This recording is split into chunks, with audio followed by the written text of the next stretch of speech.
everyone, welcome to the Coolest Chess podcast. I hope you're good. First thing first, guys, please kindly subscribe to the channel, hit the like button. We're getting closer to 800 people, guys. So make sure you subscribe if you haven't. So we've done to discuss Chelsea's upcoming fixtures after the international break because I think it's very important because we're going to have at least a much easier run of games and stuff. So Dante, how are you, bro? Yep, big up Tobago, big up everyone. Yeah, good. Yeah, not too bad, not too bad. So yeah, we can get into it. We'll chat a bit about that and about some of the latest news. Let's get into it. Yeah, first thing first, let's discuss the Arsenal game. And we have Dante, not Dante, Gavin, JFC Gavin. It says, big up, guys. Yeah, big up, bro. It's been a while not seeing you. If you are free, you let me know so that I can send you the link. Big up, Gavin. So, yeah, this guy said Chelsea will win the league. So I'm holding him on that. He did? When did he say that? I never heard him say that. on Ty's channel. Wow, Gavin, you gone out big. My goodness. So this is the stats and everything. Like the final result is 1-1, and for the position is it's not far because 49 and 40 and 51 are not far. Even the XG, we are close. So for me, the game was 50-50. I know Arsenal created 4 big chances, and we created one, but again, if you watch the game, I think we should have at least scored enough goals to head Arsenal. Yeah, it was, yeah, it looks like coach is here. I'm underwater. Yeah, Yeah. no coach. Yeah. I think, yeah, there's no water down under here in the H place. There's not much water, so just a lot of heat. Uh, um, yeah, look, it was a close game. I know Arteta said after his delusional comments that they completely dominated us and blah, blah, blah. But yeah, that was a bit delusional in his part. I think he's just under a lot of pressure, so he's just starting to say all these things. Um, it was a very close game. Look, it was could have been, yeah, pretty much both teams deserved a point, in my opinion. I think a draw was probably the fair result. I don't think no team really deserved to win that game. I don't think none of either team were good enough to win that game on that day. So I think a draw is probably the fair result. Um, yeah, look, it's my sound. Is my sound okay? Yeah, I think you sound better. I don't know why Oh, coach saying that, but this year he will tell you why. yeah, he's probably just joking around because his system's I'm not having sure why I'm not hearing the sound here. his system's playing up. So you know he's. I'll use the system. Yeah, Here he is from the shadows appears out of nowhere. Um, yeah, big he's up, back. coach. Coach, can you hear us? Yes. Yep. Continue about the game. Okay. Yeah, um, yeah. Look, very close. Like I said, close game. We could have won it. They could have won it. But yeah, draw was the fair result in the end. Obviously, standouts, the positives, probably Cucurella locking up Saka very nicely. He did the job on him, and then Saka had to limp off the last 10 minutes just to make sure he shows that he's a bit injured. That's why that happened. Um, and Neto, obviously the other standout. Neto had a really good game. His goal was very good. Um, they're the probably two positives. Negatives probably look, yeah, still a little bit cautious, but that's like we've been saying on other platforms. Maresca's being very cautious, a bit more, just trying to get the results and playing with those two defensive midfielders a little bit more cautious, just protecting our back line. Once we did go down, he obviously made the change. Enzo came on. mm, And you saw the difference pretty much straight away. A little bit more attacking, Neto on the right, and yeah, Fernandes with a nice little touch ball that was perfectly laid out in front for Neto, the right weight, right in front of him as well, so he can take it in his stride. Because I think people are saying, "Oh, it's just a 2 yard, 3 yard, 4 yard pass." No, he had to put it perfectly weighted.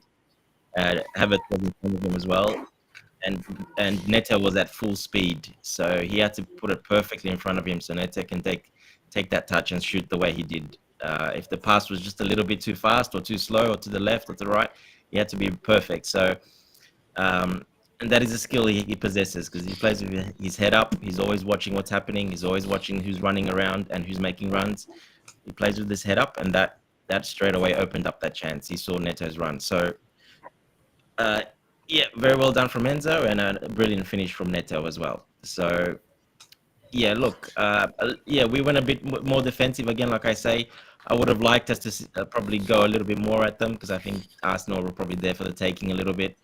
You saw in that first half, they were very nervous. They were just basically us and not doing much at all. They let us basically control the game a bit more, and they just sat back doing nothing. They were a bit too scared to go forward, and they were just, yeah, they didn't look very confident. So I would add that Jackson shouldn't have lasted as long as he did. yeah, For me, no, of course not. irrespective of how industrious he was on the day, he had a very bad game, in my opinion, overall. Yeah, look, and Bobby kept saying he's doing his job because he's keeping Saliba and No, he what's his name? didn't. He Gabriel didn't. busy. He's keeping Yeah. him busy and being physical with them, as in, pushing him around. And I'm like, yeah, he does that. He does that very well, but up to a certain point, that's probably enough because you need to create something and you need to shoot or you need to be an offensive player, which is what he is. So I 100% agree. I would have bought in Nkunku much earlier. So that's, yeah. Even João Felix, even Palmer, we all love Palmer. I love Palmer, but he was clearly not 100%. And in the 75th minute, I saw him limping. And when I saw that, he should have taken. I'm sure the coaches would have seen that. They should have taken him off straight away because he was not having an impact in the game at all. Maybe he's a bit injured, obviously, and the way we were set up as well, obviously. But I still would have liked to see him come off and just give João Felix a go because you never know. So, yeah, those probably those ones. Yeah, and Noni obviously having another bad game again. Went off early, chucked a bit of a tantrum while he was going off, and we'll see what happens with that. But I think hopefully, finally, he loses his spot. But he may get a bit lucky. Depends what happens on the international break. He might still keep his spot because of certain players where they're playing and how much they're going to play on international duty, and he won't be. So we'll have to wait and see for that one. And probably Colwell. I do agree that Nani probably or most likely will keep his spot is if NATO travels. Maybe if he travels more, because all those things factors managers do consider that during the selection. And if he plays both friendly, if he plays both games for Portugal, yeah. If he plays both games, then I think he might. And on Sancho as well. How is Sancho going to recover in time? He probably should, but you never know. So you might get another chance at it. Yeah, I think he probably shouldn't. But I would even put Tyreek George in there instead of him at the moment, just to put that point across. Yeah, and I would. Yeah, I would, because just to put that point across and say, look, you're not undroppable. Yeah, okay, we don't have the other guys available, but I'm gonna give someone else a go, and I would actually even do that. And here's the thing I want to say quickly. Something that I noticed again from that game, Tyreek George makes good runs in behind the defensive line. He just doesn't want to dribble. He can be as direct as Nani Madueke, but he's more into 1-2 plays than Nani Madueke is. Nani Madueke always wants, you could say, to do a solo run. Again, as I've explained before during one of the shows on Justice Perspective, that he's more selfish than he's selfless, if you get my point. But others, usually when a player is more selfless than he's selfish, whenever that player shows some measure of selfishness, then it's not an issue. But it looks like Tyreek, what's his name, Judge, right? He's more selfless than he's selfish. And he wants to play more with his teammates. Give you the ball, make a good run, expect you to pass it back to him. So I'd rather start him all over now, Nani Madueke, in my opinion. I get it. The argument will always come in that Nani Madueke is more experienced. But if that kid plays, let's say, stays in the first team and play like 1, 2, 3, 4, 5, 6 games, he'll pick up because it's about Exactly. it's about being involved. And I think he's more, you can say, he's more of a team player than Nani Madueke, more skillful than him, I would say. He is, of More course. brave than him, actually. But it could happen. It could Look, happen. it could happen. I would take that chance. I would, if there's no one else available, and then it has to be Madueke because no one else available. Well, then, like I said, I would rather put the same. I'll put Tariq George in there, and let's see what he's made of. Let's see. You never know. He might really relish the chance and look amazing, and do a lot really well. So, if you don't play these kids, if you don't play them in some games like that, you never know. And yeah, we are playing Leicester. I don't want to disrespect Leicester, but yeah, they have been struggling quite a lot as well. So they've been conceding an average of 3 goals a game. So yeah, if you're going to play, risk it a little bit. It's probably in a game like that. So yeah, look, yeah, that's about it, Tebego. If you want to add anything on to that. Yeah, I just want to add. You were really sounding as if you were underwater. No jokes. Oh. I knew when I realized at the time it was your sound system. I liked it. I was thinking maybe it was the Walmart level No, Wi-Fi. not maybe. Walmart. Get it right. I'm using McDonald's Wi-Fi. Can you please stop saying Walmart? You always get it wrong. Yeah, of course. Never right? Always tired too. You're sounding a bit tired, Coach. You all good? Yeah, I'm good. Just was frustrated with the system, really. Yeah. Yeah, good to have you there, Coach. Like to what I want to add to in the Arsenal game is that Marco Corella made sure Saka doesn't get a sniff, because if Saka is on song, we should have lost that game. So big up to Marco Corella. He played very, very well. Like, in my opinion, one of our most effective defenders on the day. You could say one of our, he emerged our most effective defender because he wasn't just stopping Saka, he was coming central, and on some occasions I thought he was actually on the right hand side, because here's the thing, we call him a sweeper defender. I know, again, before, which was that sweeper defender approach was the reason why many Chelsea fans at the time were calling for him to be sold, because usually when he leaves his space to go clean up after someone else, if the opposition players are again, if they're able to move the ball quickly to his side where he left, then there's space there to exploit. But with the way we play under Maresca, even if it's out of space, there's always someone there covering, which Pochettino and I think Pochettino didn't realize at the time how much of an issue, how to, you could say, mitigate the issue. But this guy, what a player he is. And he runs 90 minutes. He will be running energetic, and his approach comes across as erratic, but it's very, very effective. He will be on you. He will annoy you too. And I love that. He was everywhere on the pitch on the day.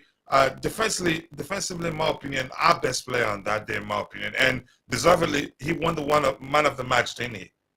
Yeah, he did. And not just that day, Coach. He's been our best defender all season, to be honest. He is our best defender, in my opinion. And people thought Maresca dropped him, that he was going to become a midweek player permanently. I think it was just a way of him helping us, I think, beat the opposition we met we met at the time, plus probably finding a way that he gets rested properly for the game against Arsenal. 100%, I agree with you. But my biggest issue, and I've been saying it, as much as I love Mulu Gusto, he should do better on his finishing, because that cross from Neto, he should have done better.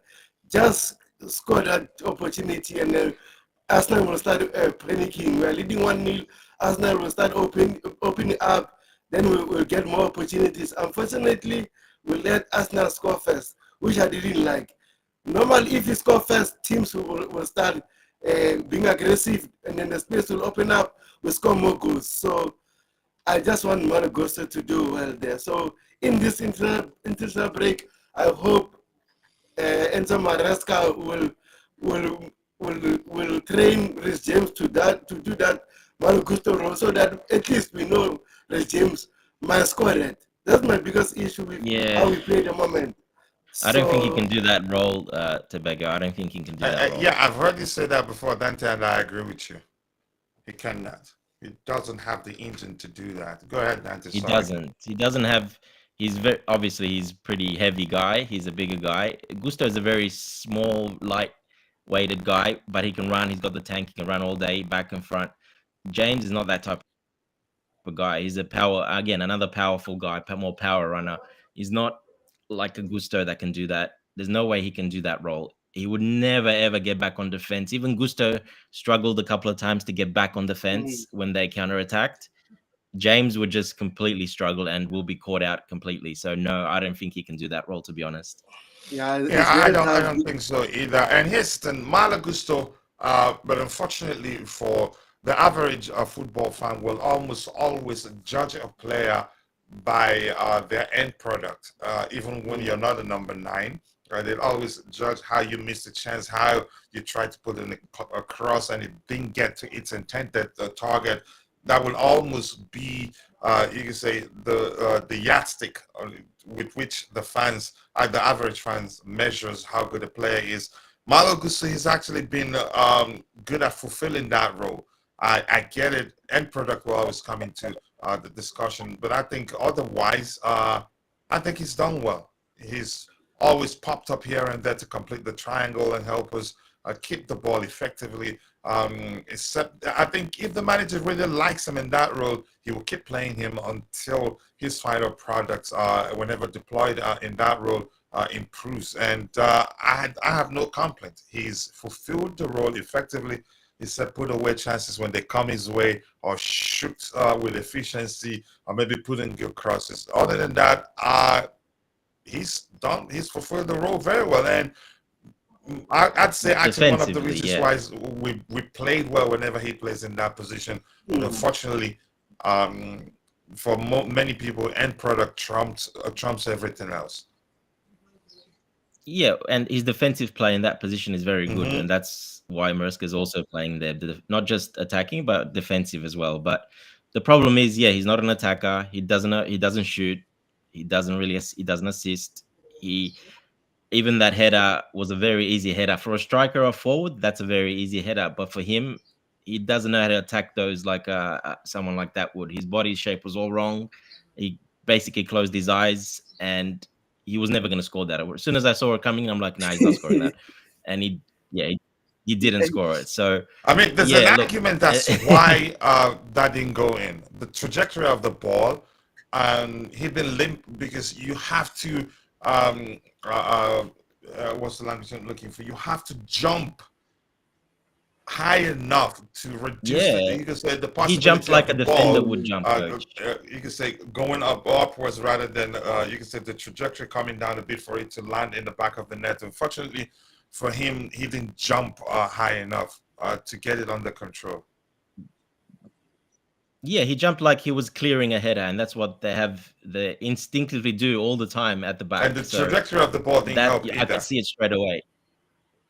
Yeah, but still, you still got to put it away. But I don't blame him as much because he's not an attacking player. So and he's not a centre back. Centre backs at least do a bit more of the heading, and they do that, but not the right back, left backs. They don't really.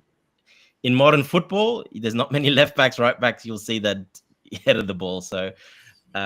Look, I can't blame him too much, but I think we're seeing that against like the teams, but I think when we come up against teams like Leicester and stuff, I don't at all there. I don't think at all. Yeah, so before we move on, I just want to quickly ask you this question because our fan base are complaining. So I just want your opinion about this. Cole Palmer at the moment, it seems like he's playing on the left-hand side rather than on the right-hand side. So are you guys enjoying his new role, or he should switch back to his normal role, playing on the right-hand side along Madueke? So what is your thoughts about it? I'll let Dante go first.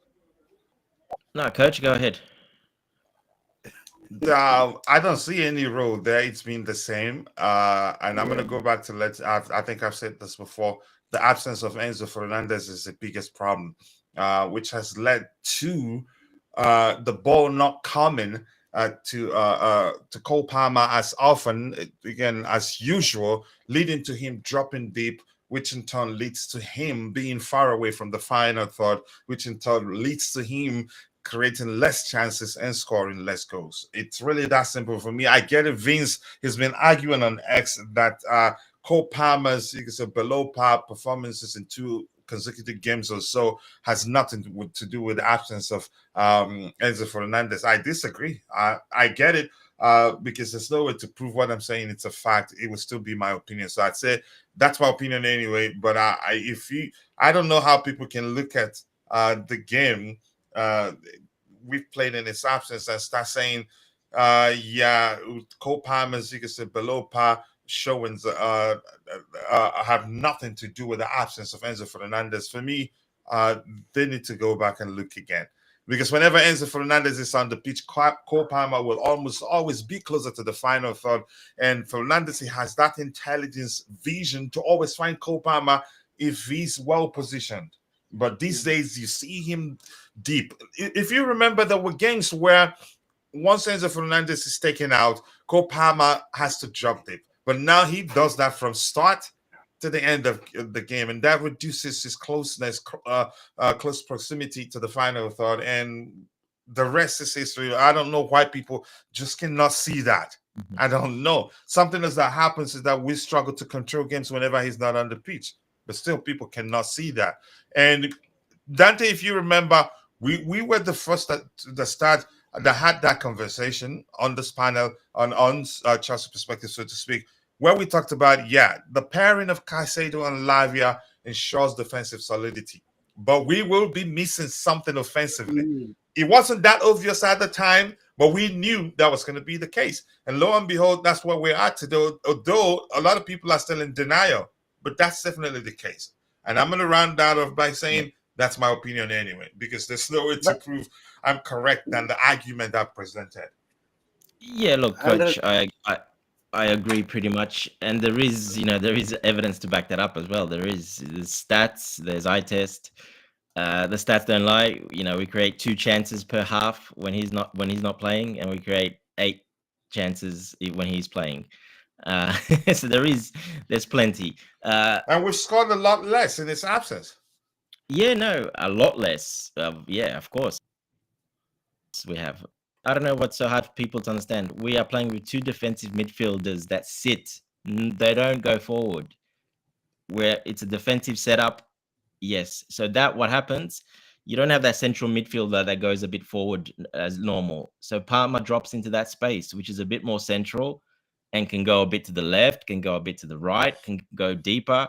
And that's why he doesn't play on the left. He still plays more to the right, but he drifts to the left because that's where there's space. Because there's a lot of space in that area because there's no one else there. So yeah, he drifts a bit to the left, to the right, but mostly deep. And that takes him out of the game a bit more. And and that's why we've seen him not as good. The game against Arsenal, the reason I think he wasn't as good was obviously down to that as well. But then after, you can see he was struggling physically a bit. I can see he's not as sharp turning.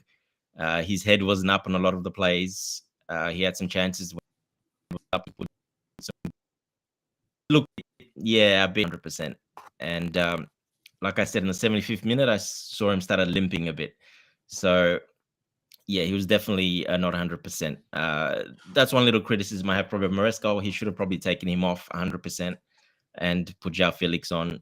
When you have that squad, if you didn't have anyone to bring on, but when you have players of that caliber to bring on, you probably should bring him on. And again, it goes back to my theory of some of these players, they need to know that they can come off and they can be dropped. They don't just play the whole time. Doesn't matter if they're not doing well or not injured or whatever. They're still playing continuously. So that I don't want to see that. I want to see that a bit more. It is a little bit early and our schedule was tough. So I think that has to do with it as well. But yeah, we'll see how that goes forward. But that's one little criticism. But yeah, exactly what you said. Palmer drops deep.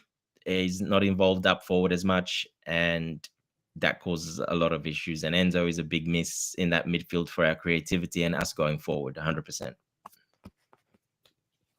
Yeah, listen, I hope he again.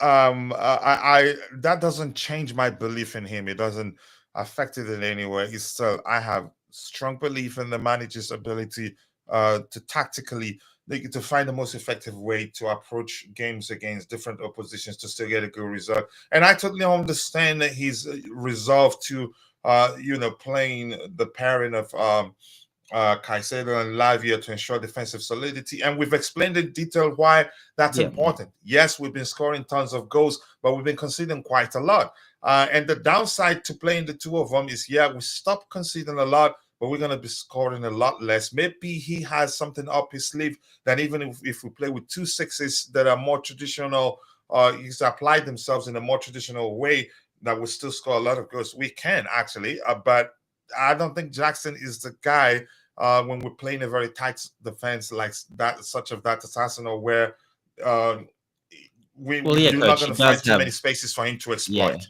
He did make that change, and the change is Gusto playing in that advanced role, and that is to help the attack defensively, but also to help the attack as well. So, but that hasn't worked, unfortunately. Offensively, it hasn't worked because he hasn't produced any results or anything. It hasn't resulted in an assist or a goal, or like I said, in 40 touches that Gusto had in the opposition's half there, only one out of those 40 touches resulted in a shot or something significant, so it doesn't work offensively playing him there. We've seen that. I think we've seen that 3 games in a row now. It doesn't work him playing there offensively. Defensively, sure, he cuts a lot of passing lanes when he's up there. So and that's why he's playing there, in my opinion, not offensively. But Maresca was hoping he can fulfill that offensively as well, that role. But unfortunately, that hasn't worked out. But like you said, I still have 100% confidence in Maresca. Look, he's human. He's gonna make mistakes. No one's perfect. He's still learning his players, the squad, and it is very early, so I can't really criticize him too much. But it's not like he can't get criticized. We can criticize him when he doesn't do something which we don't think, in my opinion or other people's opinion, that is quite right. We still can't question it, but look, in the end, we're still third on the table. We've got the results that still got results, so we're still in the right direction. Here's something. We're going in the right direction, which was why I said I am not going to complain too much. Here's something that I want to say. I would change the topic a bit. And Tobejo was one of those on X arguing. I don't know. He used the language that I didn't like. He says Enzo Fernandez's pass to Pedro Neto was simple but a good finish. So probably he's not. You said that, Tobago. He did say that. Not even Enzo Fernandez. Houston, as simple as a lot of people think that pass to Pedro Neto was, not simple it isn't. At all. No. I can assure you, had that been Lavia, he passed it to the left, expecting somebody on the flanks to put the ball into the box. First of all, Lavia wouldn't be that up high, first of all. First of all, he won't be that up high. But even if he finds himself in that position, what transpired, because he got the ball and was still, you could say, surveying his surroundings, and Pedro to run past him. He hasn't even run past him fully, but he read the situation, realized he was running into an important space. And also, he realized that Kai Havertz was mute, practically rooted like a pole. So the best option, he took the best option. I can assure you some players could have gone left to the flanks or even right. But he laid it perfectly, weighted, as he had to run into it. That wasn't easy. That was intelligence. He really get that. You can say it's reflective of his footballing intelligence, his vision as a footballer. But unfortunately, it's painful that a lot of people don't just understand the sort of footballer he is. Unfortunately, and this whole thing started with content creators going, we need to have an uncomfortable conversation about Enzo Fernandez. And at the time I was going, what conversation really? Do you guys really understand how football works? I'm not blaming you I just didn't like the language you used there, man. Come on, You Tobago, know, we're explain not yourself. brothers What did you anymore, say? actually.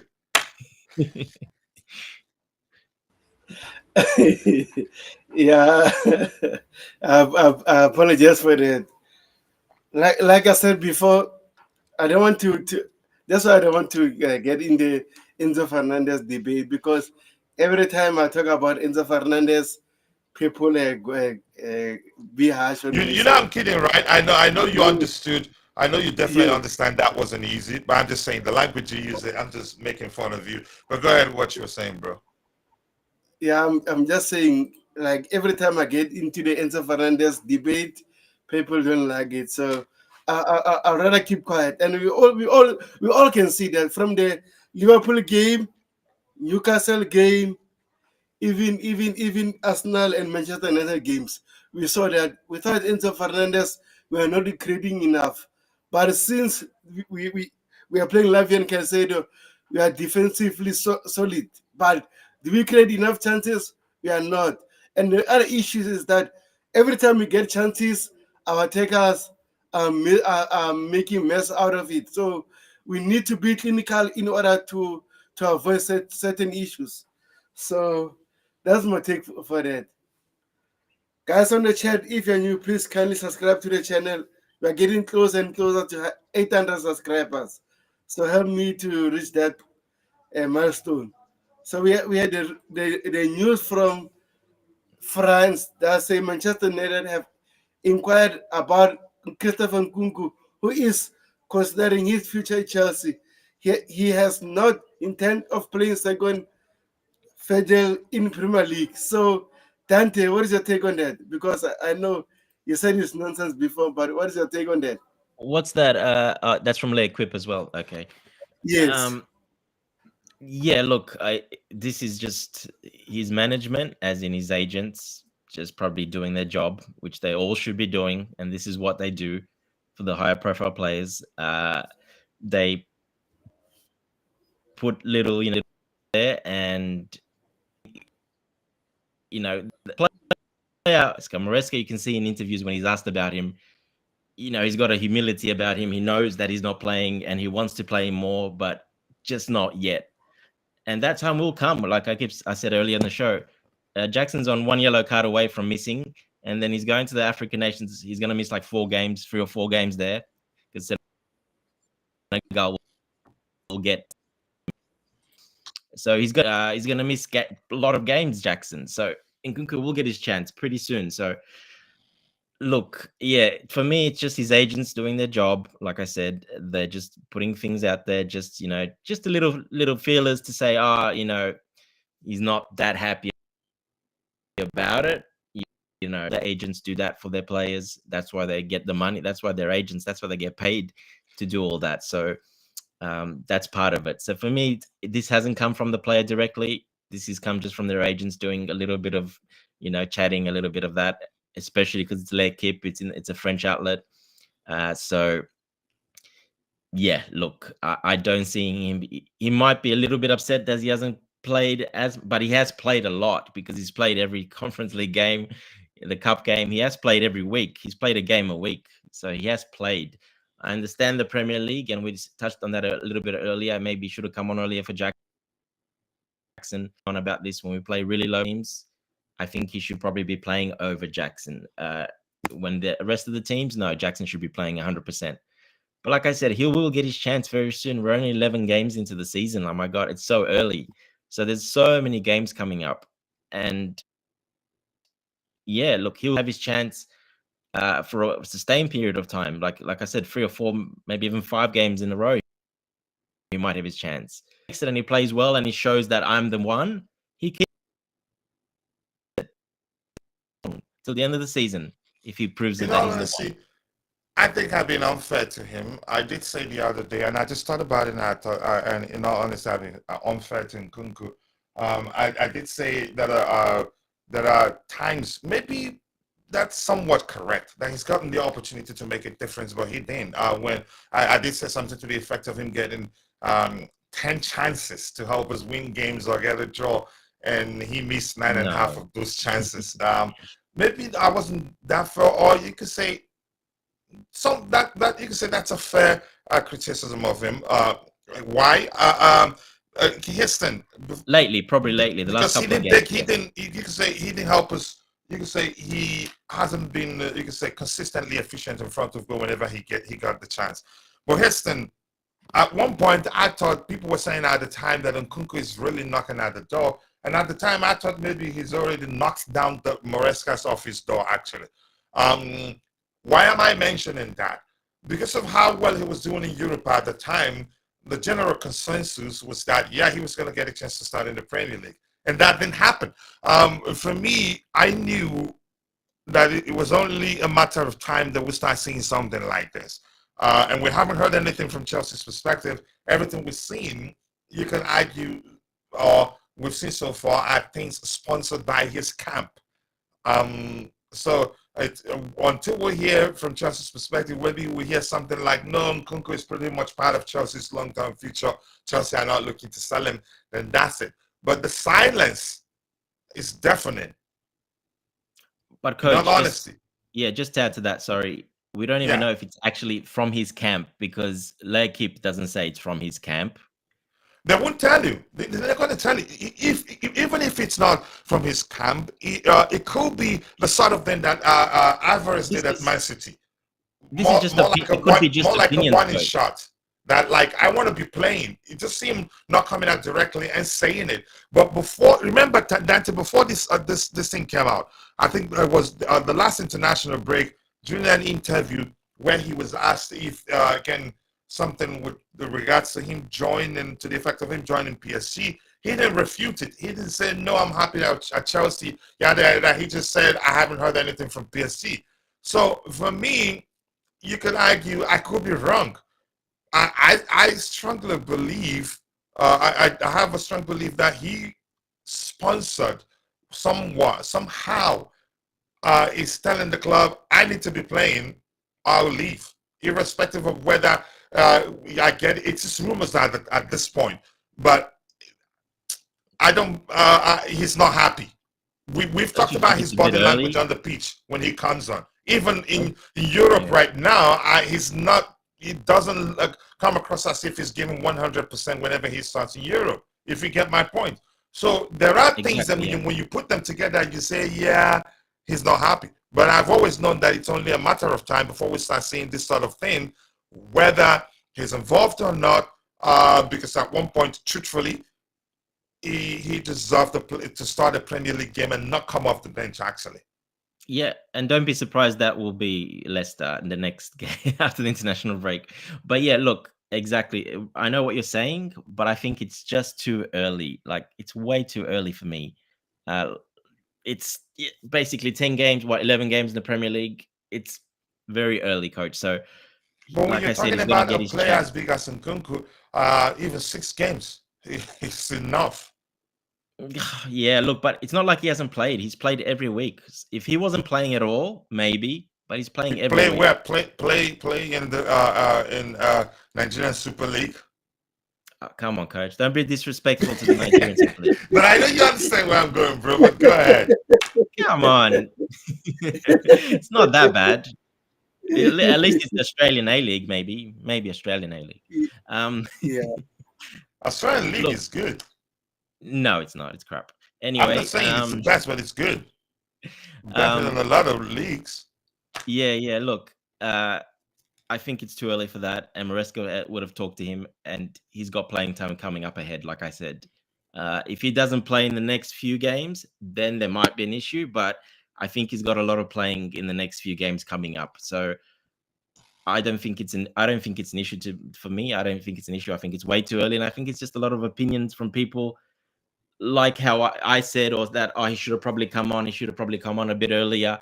So yeah, when people start talking that, and we have the day of social media where everyone can post whatever they want and say whatever they want, then yeah, that can come across. But until he actually says it or his camp directly says it, we can't take it serious. And not this early in the season. No, 100% not this early in the season. Yeah, just to address some comments in the comment section, we have Anopa, a fellow South African in Joburg. Big up, bro. I know I was on Michi's channel, and then I'll tell you that you need to come here because we are family, fellow South African. It's good to have you. Also, we have Nick Nick Fedi. He says, "Hey," and then he says, "Yeah, so you are the coolest." Oh, yes, I'm not. Actually, I'm not cool, but it's my name. That's the coolest just talking. Probably I don't know. You have to go stay at the top, bro, so people don't think it's Chelsea perspective. Yeah, Yeah. 100%. And So then he was probably confused a bit. I don't know. I'm not sure. Get on top, Tobago. Get on top. Yeah. yeah, you need to respect coach. Coach is always on the top, no matter what. Wait. Look, I really do want to go to heaven. I don't want to take my mind to where you went, Dante. You're there alone. Jesus Hey, you're the one who said Christ, it. what You did you told him to say? get on top. What do you want me to say? I just Just leave repeated me it. there alone. I'm not talking to you. I'm not talking And to you. Really. Oh, and then gosh. and Nick says, you know what? Even cooler. Finally, table Chelsea first, Villa second, City third. Huh? Not yet, Never bro. know. Not yet. And then I Anopa don't know. says, The argument whether we're in a title race or not, there shouldn't be an argument. I think the argument should be whether we can win it or not. Are we in the title race? Yeah. Even people that are given the you say the gap point gaps between from the table topping team to like sixth, seventh position teams are still in the title race mathematically. I get it. The argument should be, are we good enough to win it? Can we win it? And not, I don't know how it makes sense. And I'm going to keep fighting Jay and Bobby. How it makes sense to argue whether or not we're in the title race. We are in the title race. Even as we're third, they're still arguing we're not in the title race. What are you saying? Even pundits, even when we're fourth, we're saying the same thing. Mathematically, we're there. Do I think we're capable of winning it? That's where I'd say I don't know. 100%, 100%, Coachella. Personally, we still far from being in the title race. We need a clinical striker. We need a better goalkeeper than Robert Sanchez, and then maybe some areas. Yeah, but for now, I don't think we're in the title race. So I don't want to dream. No, then your argument should be we cannot win it because we're in the Yeah, we title cannot. race. I don't know why Dante is keeping silent. He just wants you and I to continue fighting. Yeah, I'm enjoying it. Yeah, and then Another actually made an amazing comment. He says, I do think Kungu won't play as regularly as we want because he doesn't offer the same work rate as Jackson off the ball. We have seen how Maresca's system regularly requires a lot of that. So, Dante, what is your take on that? 100%. And that's why I said, but when we play really low block teams that sit back, well, that work rate doesn't need to be the same and Jackson is proved that. We've proved once we play low block teams, he's completely out of the game and he's ineffective because he doesn't have that. He can't put that work rate in and he can't come deeper and link up play and run into space. There's not much space. Yes, Nkunku is a more technical player. He's better with the ball close to his feet. And yeah, he's more clinical as well when he gets a chance. Usually, the last couple of games he hasn't been, but the rest he's been very clinical. So And that yeah. to actually broaden it even more. Not even what's the language you use? Low block. Not even low block alone. When the defensive line of the opposition, if they have a tight defensive line, Jackson struggles. if there aren't space for him to exploit, he Exactly. struggles. Exactly. Yep. Exactly. Yeah. So yeah, I And think we're not saying he's a bad player. We just know he's more suitable for certain games than the others. It's that simple, really. Nkunku, the same thing applies to Nkunku. Again, if the opposition defenders are, you can say, if they're muscular, physical, he will struggle a bit, but he still do well because he got the technical skills to find solutions in tight spaces and all that. And for playing with a fluid approach, it becomes a team effort to beat a defensive line, not just an individual to muscle them and score. I don't buy the argument of him keeping them busy. Sorry for cutting you off. Yeah. Well, yeah. Look, he can keep him busy because he does that, but that then takes away completely from his game because that's all And they he's like doing. it like that. Yeah, and they like it like that exactly. They don't like a player like Nkunku that will play away from them in between the lines and not engage them. They don't like players like that. They rather prefer a player like Jackson in close like that, 100%. So yeah, Anopa, yeah, 100% what you say there. But yeah, I think it's yeah. Rich money makers. And Nick says something. Says your son Mike has Is this. that me, Nick, or is that which? Do you know who that is coming from? Yeah, can let us know whose Mike My, is I not. think my sound is excellent, so I'm not concerned. If it's me, Probably okay. No coach's problem expensive with me. system that's breaking down at the moment. Yeah, so Probably that one. let us know, Nick. Let us know, Nick. And then an offer to you. Follow me on X, and then we need to add you regularly on the panel because I've been listening to you, and then you're making some interesting points. And also, I want to invite Siaka, but it seems like Siaka is so shy to be on camera. I don't know why. So hopefully, he'll be there. And Rich Money Makers, big up, bro. I hope you're well because you've been saying that you have been sick and everything. Hopefully, you get better.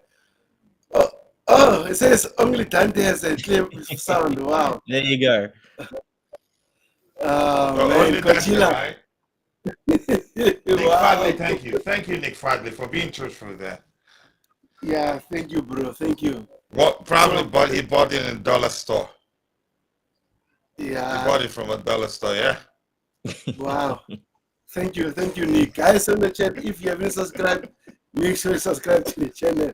And we have Rich Money Maker says, big up the legend on the panel. We are not selling Christopher Nkunku, and he is happy that he has been picked in the French team. Everyone hit the like button and subscribe. I agree with you. Like we've been mentioning, as much as he's not playing Premier League games, but he's playing Conference League and he's getting minutes and he's getting goals. So yeah, man, I don't want to argue on that. If in that case you want to be sold, so be it, because the club is bigger than any player. I don't care about anything. Oh man, Nick, this guy, he says only Dante. Wow, Dante, is this your fellow brother? We need to You're the one who investigate. said that Coachella. knows him. He's No, always I know, using cheap crap. I know Anopa. No, So the I don't latest know Nick news. Fadley. I'm not sure. I've never seen him. No, I don't know him. Okay, bro. Says Chelsea are actively scouting, monitoring, and studying some contact for centre backs in Europe. It's a position they are really looking at. Could be January or next summer. Thomas Aranjo is a player they love. So before we address this, do you guys think we need a centre back? To be honest, Yeah, look, I think we could do with one, but not like someone like this, not like another 21-year-old. Probably not. And we do have a very sound defender we haven't seen much of this season, and that is Tosin, more mature, more calm, a bit more of a leader that can direct that back line. So I think we do have a defender there that we haven't seen yet. Another one that hasn't really been given opportunity in the Premier League as much yet. So we do have someone there, but definitely like for next season, we've got another one coming in, and that's Anselmino. We do have another really talented young from Boca Juniors coming in, and he's very, very good. He's got size. He's got a left foot, right foot. Plays more of the right centre back, but And he can be aggressive. he is aggressive, and yeah, he's got that South American flair and even that hot head as well a bit. He's quite aggressive, but again, I still come back to this. He's another one of those that would be very similar to Fofana, uh, Colwell, and even Thomas Arijo as well. They're the more aggressive type of defenders that leave their line, go for hard tackles. You know, they get involved quite a lot. I think we need a cooler head at the back there. I keep saying this. I think we need someone, even if it's not Tosin, but someone of that stature, a bit taller, physical, but is not someone that leaves his line all the time, aggressive, gets a yellow every game, basically. Someone who can lead that line. And no, he doesn't have to be mature, 30-year-old or 32-year-old, but he has to have that, that demeanor, that, around that age. Can be around, we've seen we can sign around 24, 25, no problem. So something like that, then I think that was very beneficial to the team, in my opinion. I think Tosin will eventually be playing a lot of games. I think the manager knows that. For some reason, if Fofana can perform as consistently as he did against Arsenal, he probably ran too much, and you can say after that night he's not traveling to join the French national team.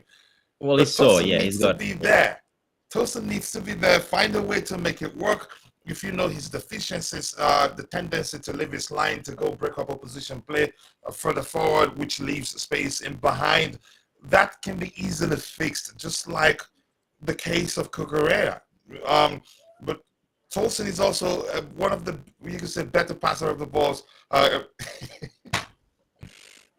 many balls is he passing, coach? Tosin is probably one of the better passers we have in the team. He's intelligent, reads the game very well. He's excellent aerially, and his tackles are well timed. He doesn't put in rash tackles just like Fofana doesn't get to dribble like this. But I think his time will come. I think his time will come. It will But come because I don't eventually, know. He's one of the best defenders we currently have, centre backs we currently have, in my opinion. it will come, And like you said, Salino, for those reasons. But one injury away, coach, basically, and we know, Fofana, KK Fofana can be quite injury prone. So it's just one little injury away, and he's playing basically. And the same with Colwell. I would actually, the way Colwell's been playing and performing, I would actually, like I said, I would sit him down for a game or two instead. So yeah, but I think this time it is early again. It's early in the season.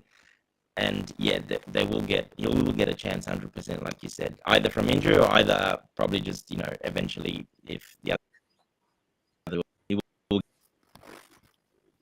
Yeah, 100%. yeah, he will get his chance. I think we do need Tosin in the Premier League. I don't know. I just don't know what's going on, but we'll see. And he's proven that he can make a difference. He may not be the most vocal, but yeah, he can lead by example. He's actually quite vocal. I've seen him. He's organizing the defense when he's playing. He actually is vocal. He tells them, because he's more of a. He sits back, like I said, more relaxed, calm head. Sits back, watches everything, observes everything, and then pressure doesn't get them. You can say get him to make mistakes, just like Fofana and Levi Kowa. Yeah. And to me, Fofana and Colwell don't talk enough. They're the ones that don't communicate enough. That's the problem there, I think, as well. Yeah. Yeah, Colwell is just hot-headed.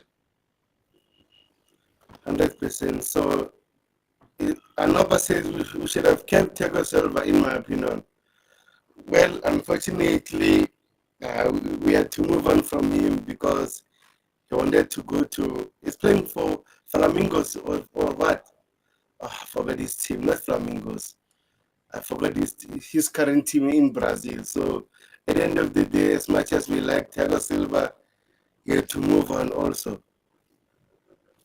Yeah, he did. It was his time to probably move on, but I do think he might have stayed. You never know if the coaching changed, might have happened differently. Who knows? But yeah, I think it was time anyway to move on. Definitely. I'm happy he moved on. I don't want him to stay until probably things go south before he leaves. If I were trying to say if I'd leave at that time too, um, you don't want to risk staying until you say every time we lose game that you get to blame for it. Every time you're on the pitch, we consider they say it's your fault. I wouldn't risk that, in my opinion. Yeah, 100%. And Richmond Mika says, here today we are going to sell Marco Grella in the summer, but now he's not for sale. No, I don't think we We're not should sell selling him. him. No, no, no, not that guy. We're not. For fun. We're not. We've had that conversation, and I've always told people uh, the reason we were looking to sell him at the time was his salary, but he's played and he's showing it that he's worth it. I think we're going to keep him. It would take a lot for the club to try to sell him, or maybe when his contract gets again, when he has about 2 years left on his contract. I'm not sure how the length of again what's remaining on his contract. By that time, probably it might be difficult to keep him because there won't be shortage of clubs interested in signing him, and he'd be looking for a pay rise, and probably Chelsea are not going to be able to offer him a lot more than he's earning right now, except if he agrees to a heavily incentivized contract just like the others, which I don't see happening because it's that good that once it's time, he's probably moving on because other clubs will be interested and probably will be willing to pay him his salary to meet his salary demands, and we're not going to do that. I see that happening. It will pain me because I like him. No, you're looking too far ahead, coach. That's very But far ahead. that will be eventually that's what's going to happen. And remember, I told you that. But you do understand like how the system is what the owners are trying to implement here. When we I do do get good understand. enough, Yeah, I do they're understand, which is willing to why I pay to say pay, I no don't see problem. them. Which is why I'm saying I don't see them paying him a lot more to keep him. And probably by the time we get there, that be younger players able to fulfill his role and probably effectively, and then they'd be comfortable letting him go without any fear of, you could say, no, of his absence, maybe. Yeah, if you think so. But yeah, that's a long way away for me. That's Yeah, that's a long way away. So by the time we get there, we'll have other players available. Probably the club won't be too concerned.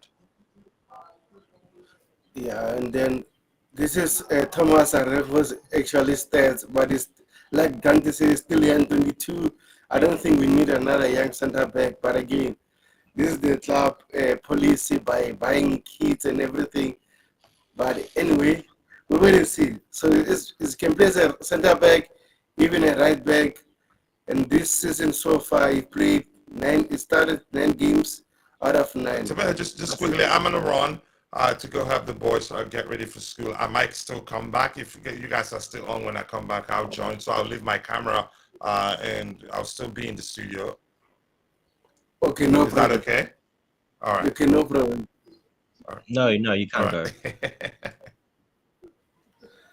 Yeah, finally we have an offer because, like I said, I like what he was saying. So big up, an offer. How are you? We can't hear you, bro. Can you hear us, Anapa?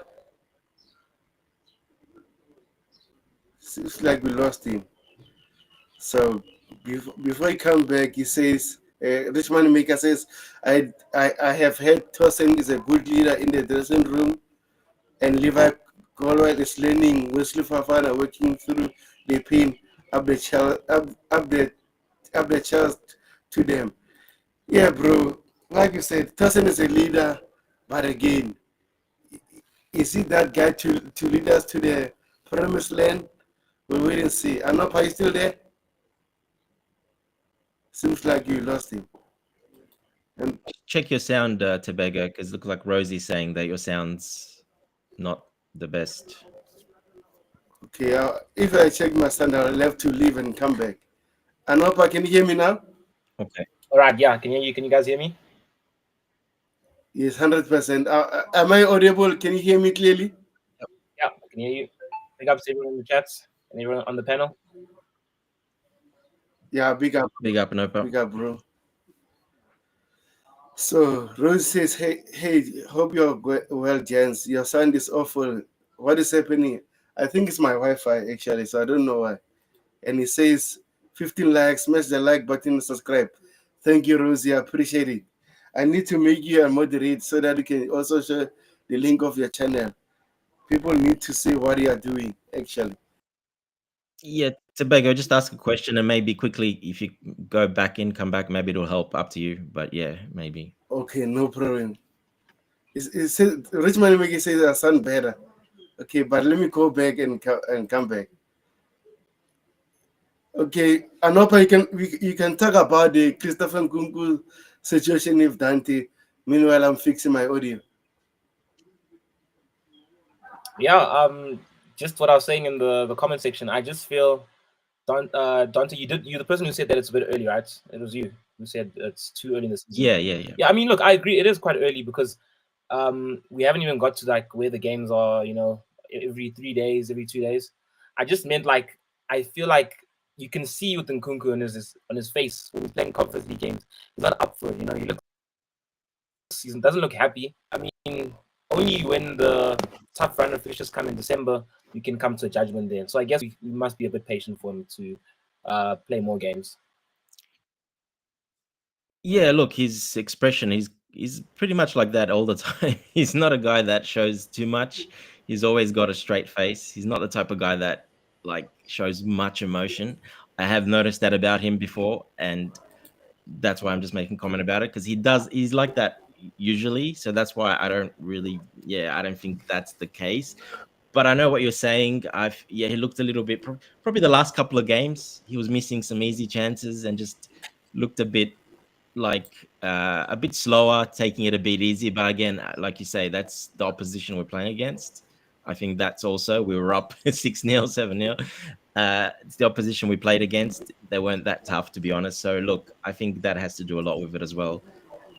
Look, like I said, we won't know 100% till like you say later on, if he actually says something or his camp actually clearly comes out and says something. But otherwise, it's just rumors at the moment. And it is early for me. It is early because there's a lot of games coming up. Like I said, Jackson's 1 yellow away from being suspended anyway. And then in January, he'll be away for 4 games, 5 games. So who will be the striker then? Well, we know Nkunku's going to Is be most AFCON this season? Is yeah. AFCON So he'll have his happening this season? chance. He'll have a run. He'll have a good run. And if he does really well, that's when he needs to step up and say, I'm the man. I actually deserve this. I'm the man. I'm the one to be number one. And if he does really well, he'll keep that spot. I agree with you there. Yeah. You back to Beggar. Yeah, can you hear me clearly right now? Yeah, it sounds clear on my end. Yep. Okay, no problem. Yeah, I know, but I think AFCON is in January again. Maybe it's due to Club World Cup is moving into June, so maybe that's why we're going to play in the African Cup of Nations in January, which we don't like because we should play in June, man. I don't like it when it happens in January because we are suffering. We're missing our key players. Like the guys saying, hopefully Nkunku will be. Last year we had Broja who was replacing Nicholas Jackson, right? And unfortunately, he messed up. I mean, he was playing badly. So hopefully, Nkunku will take that opportunity and grabs it.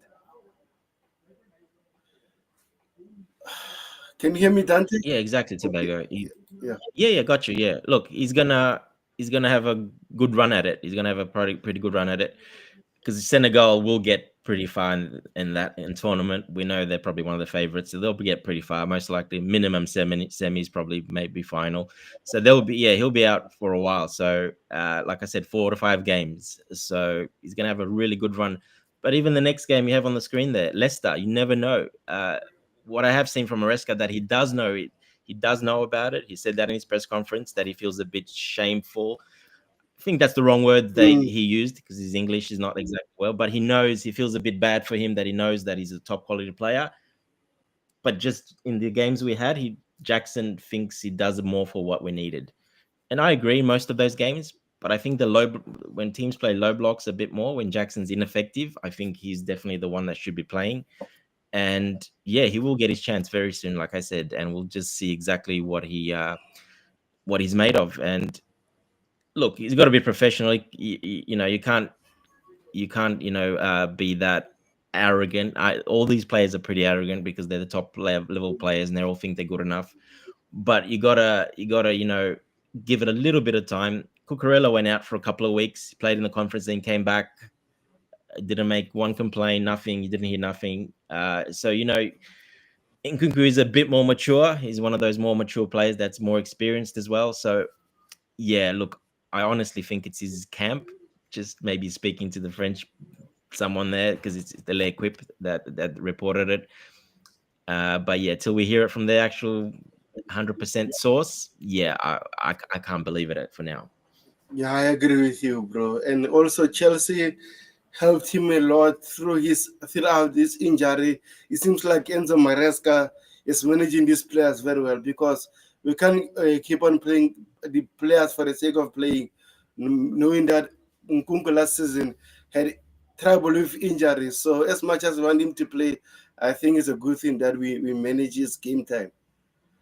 So Richmond says Christopher Nkunku isn't saying anything, and it might be a agent according to my content party, a trusted source.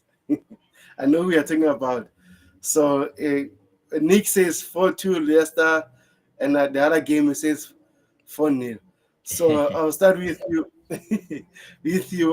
Anopa. What do you think about the Leicester City game? Do you think is a easy game to play? Because I think each and every game in the Premier League is not easy the way people are saying. Look at, for example, who would have thought Tottenham Spurs would lose against Ipswich Town? Nah, man.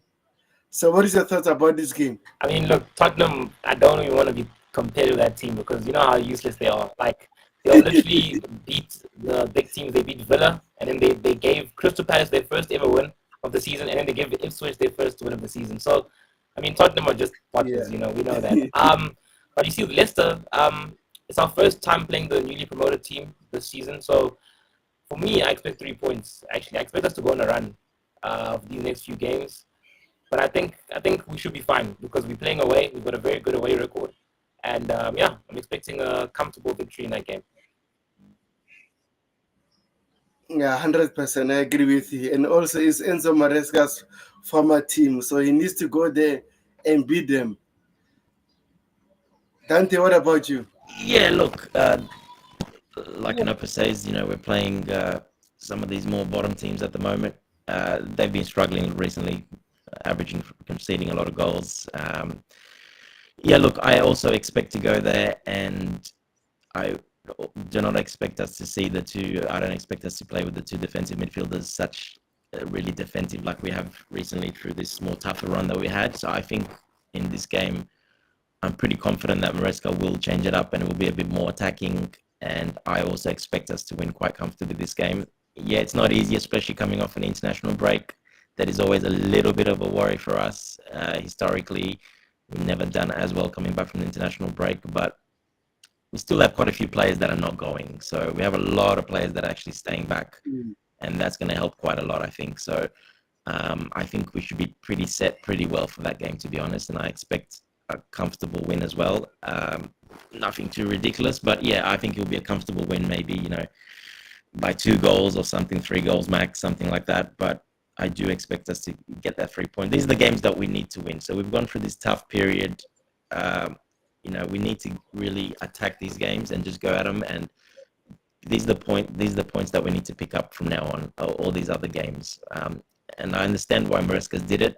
We all know for defensive and to be a bit more solid at the back defensively, so we don't concede too much and we get results and stay up on the table where we are now, 3rd. So I can understand why he's doing it, but I hope he doesn't do it in the Leicester game. But you never know for Maresca. But I highly doubt it, to be honest.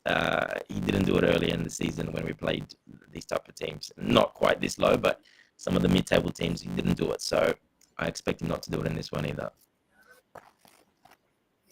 Yeah, I agree with you. Actually, against these kind of teams, we need to pick up 3 points, because against Crystal Palace and Forest, I was so upset that we couldn't get the 3 points. So against the City, they are awful at the moment. We need to beat them, especially after lying to us that EnzoMaresca is not good enough. He plays one system, is not adaptable, blah, blah, blah. We need to make sure that EnzoMaresca is adaptable. And Richmond Maker says, also Chelsea supported him through injury last season. We keeping his injury down, 100%, bro. And he says Leicester City manager is in trouble, and he could be sacked. Keep you updated. Not, no, no, no, no. I hope you won't be sacked before us. Not before I us, yeah. hope that. We don't need another manager bounce. Yeah, we don't need that, because if Manchester United had Eric Ten Hag, I think we should have won that game. So after sacking him, they actually played very well. 3 wins and 1 draw. So clearly the manager bounce worked very well for them. So we don't want any manager bounce anymore. Please, please. Leicester City, give him enough game time. He's a fantastic coach. He's a world-class coach. Give the coach time. So the other game is in the Conference League. I think this one is also a win, because I think the team B actually is playing very, very, very well. I'm impressed how the team B is playing. So I think we are going to beat this team. I don't want to pronounce him because I might butcher the name. Yeah, it's all good. So it Heidenheim. says Heidenheim. Yeah, Heidenheim. What are your thoughts about that game? Do you think you're winning that one? Is that for me? Yeah, go ahead. Go ahead. No problem. Yeah, you can Look, go. I mean, any game from now on in the Conference League, I expect minimum 4-0. That Noah game, I was like, I knew the opposition was weak, but my goodness, to win 8-0 on a European night, I felt so bad for that team. So, look, now at this point, I'm just there to enjoy the football when I'm watching Conference League games. Just a 4-0, and then we move on. That's what I expect, yeah. Yeah, look, Yeah, they're a little bit more better than Noah, a lot better actually. They're in Germany, they're better. They're having a bit of a difficult season this season. That's because they did really well last season, and then they sold a couple of, some of their players that they did really well. So they're basically very defensive, low block, low scoring. So we're just gonna need to basically break them down. They will not do like what Noah did and decide to have some chest and come at us and get destroyed. They were not going to do that. They're going to sit back and, it'll be very low. I don't see us scoring that many goals. It will be a win, I think, but I don't see us scoring like anything near Noah. They average, I think a couple of goals a game, they average at most that they concede. So expecting a win as well, definitely. At least it's a good ground to go to. At least it's not somewhere where it's really small. It's a pretty good ground, easy to travel to this, good pitch. So it's not as bad as, go a couple of weeks coming up after. That's going to be, very interesting stadiums, really small, really far away. And those ones will be very interesting. But this one, it'll be a bit better of a game. Yeah, they are, and Rich Money Makers is saying they're third favourites in the tournament, Heidenheim. So they're one of the more tougher teams that we'll face. It's basically them and Fiorentina as the other one, and then we're basically first favourites. So, a little bit more of a challenge, which is not too bad. Yeah, actually, I'm watching their form. They are not doing actually well in the league. I don't know why. They are fourth at the moment. So like we I should said, be Tobago, beating them. I don't care. They over-exceeded last season. They did very well. And what happens with some smaller teams that over-exceed? Well, their players get bought from bigger teams. And basically, that's what's happened to them as well. So I wouldn't be surprised this season if they might even go down. So because of that, because they lost all those good players. They are struggling this season. That's why, if they had the squad from last season, I think they'll be much tougher. But now, I think, it's just they're very defensive, and they are pretty good defensive. They're strong. They're very strong defensive unit. They got big guy. They're physical, so they're a physical team. And we know sometimes we don't play against very good against some of the really physical teams, set pieces, etc. So yeah.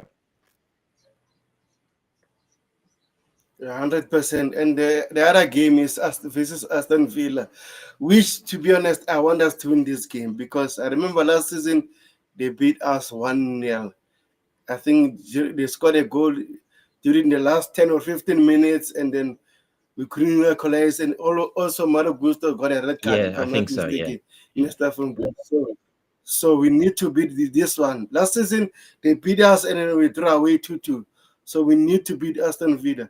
They've been on and off this season, so we need to make sure we beat them. I know they have a good coach, quality players, but I don't care. We need to beat them. So, Dante, what is your thoughts about this game? Do you actually think you're going to beat them? It's going to be one of our tough fixtures after the international break?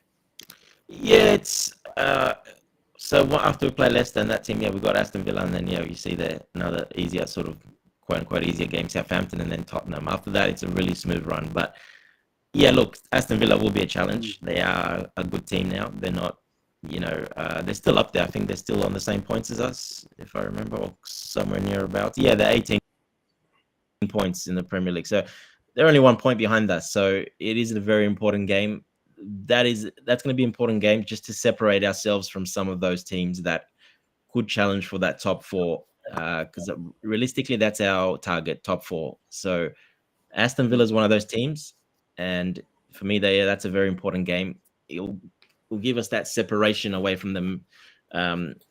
If we're able to beat them. So yeah, we'll see how it depends how we set up as well. Again, we'll see what Maresca does in that game. Again, it'll be one of those more tougher games. We'll see how he's going to set up. But Aston Villa, they do like to play a bit more, Defensive. yeah, but they attack as well. They can be open as well, quite open as well. So yeah, we usually do pretty well in those games as well. But we'll just have to wait and see to that one. 100%. What about you, Anopa? I mean, I'm looking at their fixtures, and they're playing Juventus during the week before they play us. So hopefully that gives us a little bit of an advantage. They'll probably play a full strength team in the Champions League, and then that's probably going to be a tough game. But I expect us to beat them. They are actually in poor form. They have 1 win in 5. So I mean, we need to capitalize because I'm tired of Chelsea playing teams that are in poor form, and then we give them, points. We should just be making sure that we get the 3 points. Yeah. Yeah, 100%, bro. I agree with you. And then that's why I said against Arsenal, we should make sure we don't lose that game. As much as I wanted us to win that game, but I'm glad we didn't give Arsenal 3 points because they were in a terrible run. And we know Chelsea is a charity FC sometimes. We also give teams 3 points for fun. And I'm glad we are passing that road of being a charity FC. I hate it so much, bro. So hopefully you can beat them. Like I said, last season they beat us at our home ground. We need to keep our home record by winning these games. Also, we have Southampton. I think it's going to be a tricky one. As much as I want us to win this against Southampton, I think they are at the bottom on the table. They are struggling at the moment. But my biggest issue with their manager, Martin Russell's, I think he likes to play fancy football with a small team. You can't do that in the Premier League. You saw Company did that with Burnley, and then they got relegated. So, Exactly. Dante, what is your thoughts about What are your thoughts about Exactly what this you game? said, Tobago. Exactly. If he's still playing that, that'll suit us to a T. They've got no chance. Basically, they'll get ripped apart if they do play that way. Yeah. Look, I think they're going to go down. That's another one of those that you never know that the manager might change by then, because getting last and the way he's playing, and it doesn't suit that squad the way he's playing. Yeah, I wouldn't be surprised if that's one of the managers that goes, and then a really sort of proper defensive manager comes in, and they're a completely different team. So yeah, look, in theory, it should be easier. It is a bottom team, like I said. We should be winning that, really, to be honest. This year, last year was a bit different. I think this year I'm very confident against teams like this. that we pretty much we've got such much better firepower, such much better attacking players that I think this year, I'm not worried about some of these teams at all this season, to be honest. And especially the more we go on into the season, I think that'll just improve even better. So, yeah, look, I'm expecting a pretty easy win there, unless they change the manager right before, and they get a full-on defensive manager or something. Yeah, but even then, I still expect to win anyway, so it doesn't really matter.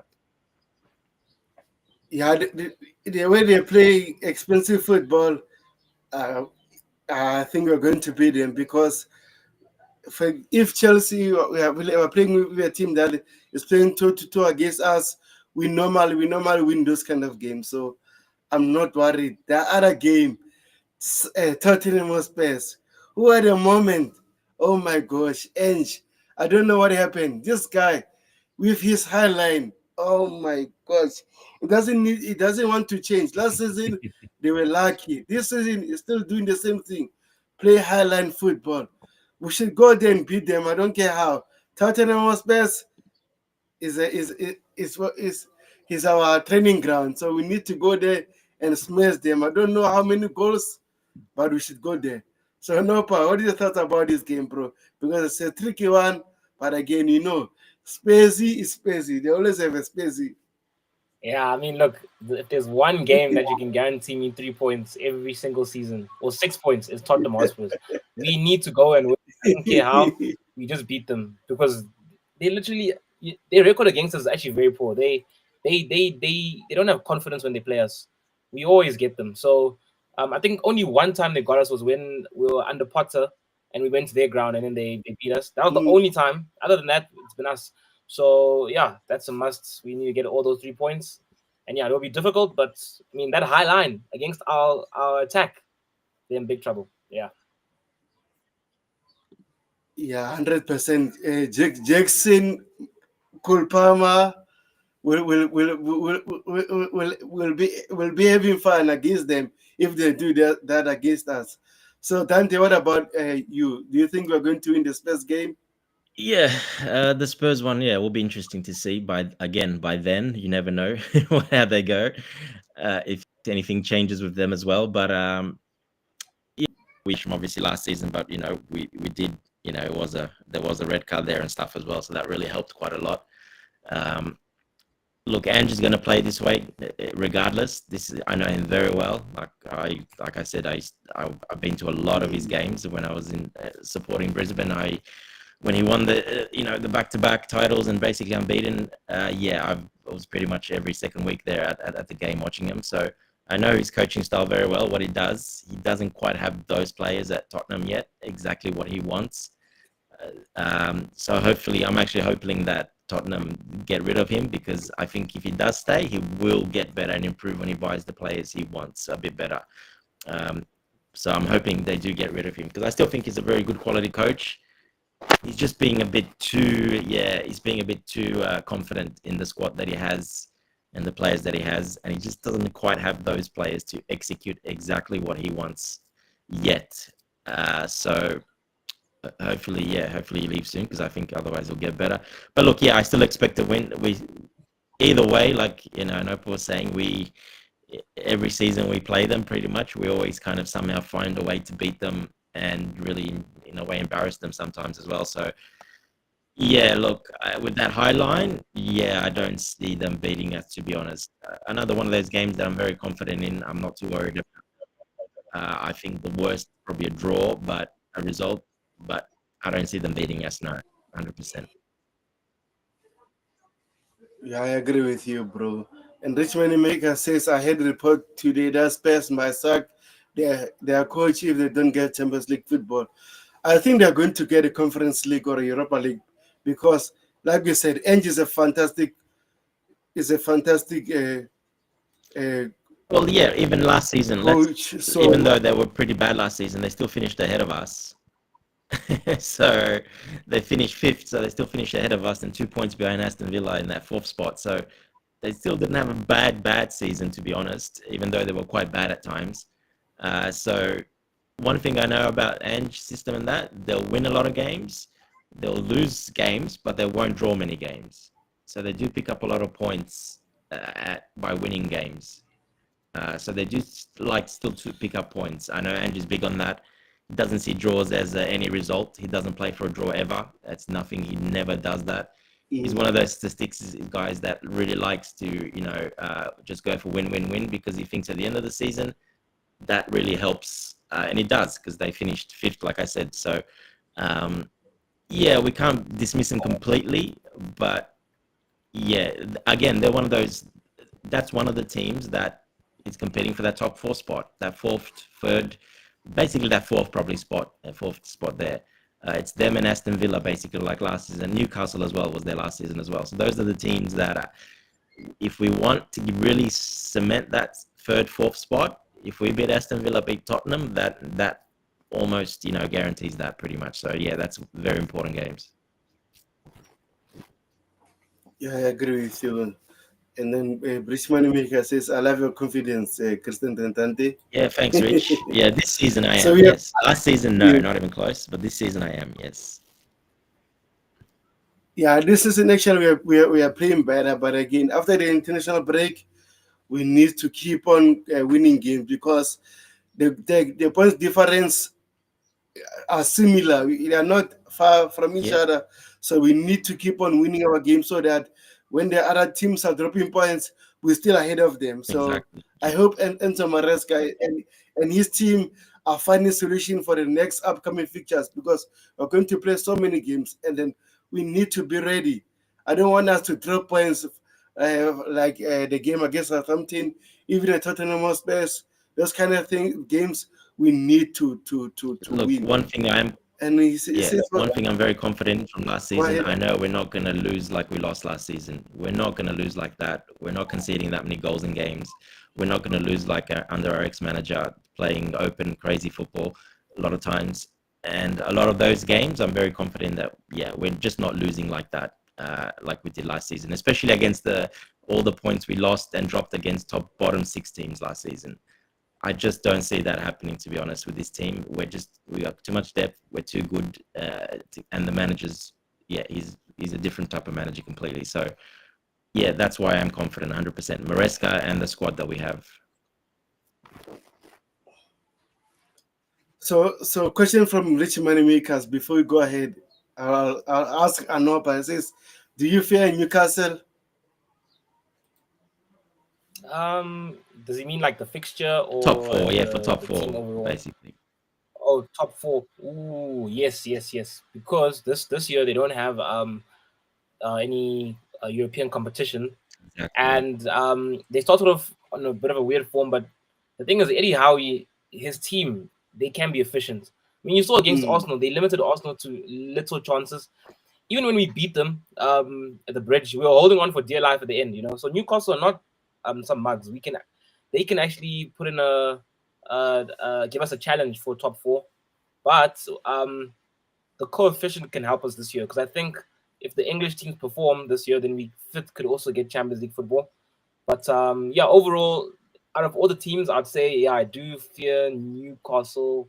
Yeah, I do. Yeah, in my opinion. Yeah, actually, I agree with you. Look at what they did against Forest. Forest were leading 1-0, and they came back, smashed them, I think 4-1, right? 3-1, yeah. So actually, 3-1. So overall, Newcastle is not a bad team. When they're on form, it's so hard to stop them. But hopefully, after they knock us out in the Carabao Cup, we need to go to the home ground and smash them. I don't care how. We need to go there and smash them.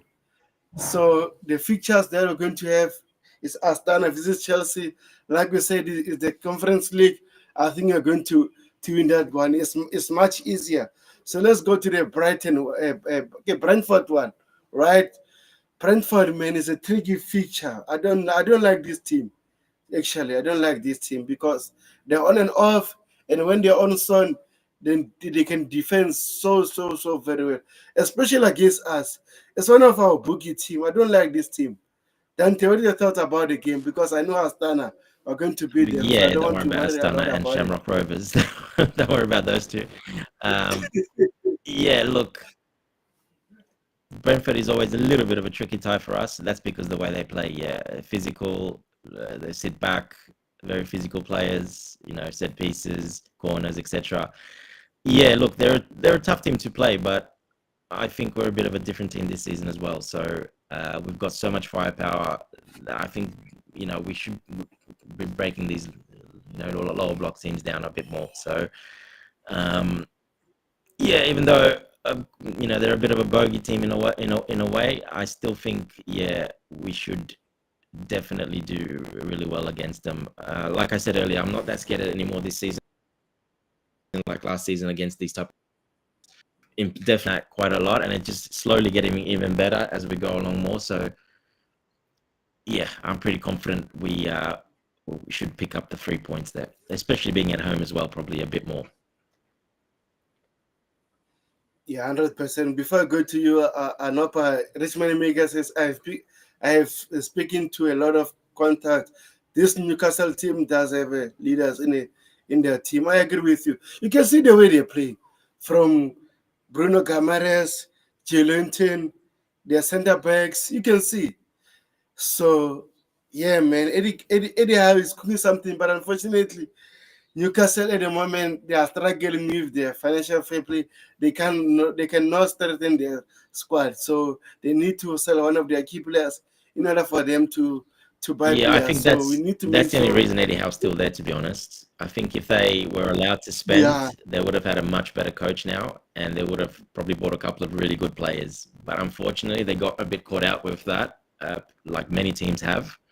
Um, a lot of teams have got caught out with that PSI and all these rules coming up. So yeah, otherwise I think they'll be much better because it's not about money for them. They have plenty of money if they really want to spend, especially the owners. They don't care about that. They got caught up in it, unfortunately, and they weren't as smart as, say, us, Chelsea, where we were quite ahead of the curve on all these teams. We're pretty much ahead of the curve when it comes to those type of rules and salaries and PSR. Yeah, we're in a good position. And that I think in the end this season, that's going to really put us in a really good stead because we have that strong depth, that squad. That a lot of these teams, even Liverpool up the top, if Salah gets injured, Van Dijk gets injured, well, they're going down. They're not staying up top. Man City yeah, struggled. A couple of their key players they out. They will get them back eventually, late, but really late. Maybe not both of them, but they probably will buy in January, so they'll get stronger. But yeah, I think Liverpool, like that, they're only an injury or two away where they're just going to drop points. Basically, like last season, they were at top and then they completely fell away at the end because of some injuries. So yeah, look, I think we are in a very good position when it comes to squad depth and financially wise as well. yeah, 100%, bro. So Anopa, what do you think about the Brentford game? Do you think you're going to win with that game? Because, like I said, I think they've been one of our boogie team. We normally struggle against them. You remember the game? Oh man, I won't forget that game actually. Rudiger scored a wonderful goal. After that, they smashed us with 4 goals. Oh, Jesus Christ. So what do you Oh, think about that oh. game, Anopa? Out of all the fixtures we've gone through, you can call me crazy, but this is the one I know. Just because, like you guys said, it's our bogey. We've won like 6 games. That's poor. Like this Brentford, and they're very disciplined. When they score first and they defend, it's difficult to break them down. So I'm not really looking forward to this game. And also, when they saw Tony, I thought maybe they would be in trouble. But then you've got Mbuemo and you've got Vissa, and they're both scoring and they're looking fine. So I will say they look a bit different from other seasons because the Brentford we usually know is the one that doesn't concede a lot of goals. But Yeah, this season they're exactly. really conceding a lot of goals, like quite a lot of goals. So That's the if you big can difference. exploit that, 100%. yeah. So that's a big difference there. So maybe we can just nick them. I don't care how we win this game. It can be a scrappy penalty or whatever. Just beat these guys. That's what I care about. Yeah, 100%. 100%, bro. And then we have Chelsea fans says, big up, my friend. Yeah, big up, bro. It's been a pleasure to have you here. And then Richmond Makers, he said this before. He said Brentford will put a low blocks on us and counter attack. Yeah, this is how they play. So we have a question here. It says, who are the leaders in our team? So Anopa, you first and Dante after. That's a very difficult question because when I look at that team, there's such a lack of leadership, in my opinion. I could say there's potential for leadership. For example, players like Colwell, he strikes out as someone who can, help the team when things are going tough. Yeah, that's all I have to say. I can't think of anyone else who I see and I think, okay, this person can help us lead or they can do something. Because everyone else, I see everyone else is childish. This team is just it's so inexperienced and so young. So that's what I see. For example, for me, it's Cole. Yeah. Yeah, Dante, before I go. Yeah, look, there's a reason Maresca, said what he said about James, and also he made 4 vice captains basically as well. So there's no clear leader in that group. There's no one that stands out completely. And yeah, it's been a problem for a little bit now. We did have Silva there, but he never got the captain's armband. We know that. Our ex didn't think only an Englishman is allowed to have that. So, yeah, look, I think there's no one that stands out. Enzo, I believe, is a really good leader, as in how he plays on the pitch. And that's why Maresca did make him that earlier on. He made him his captain when Reece was out.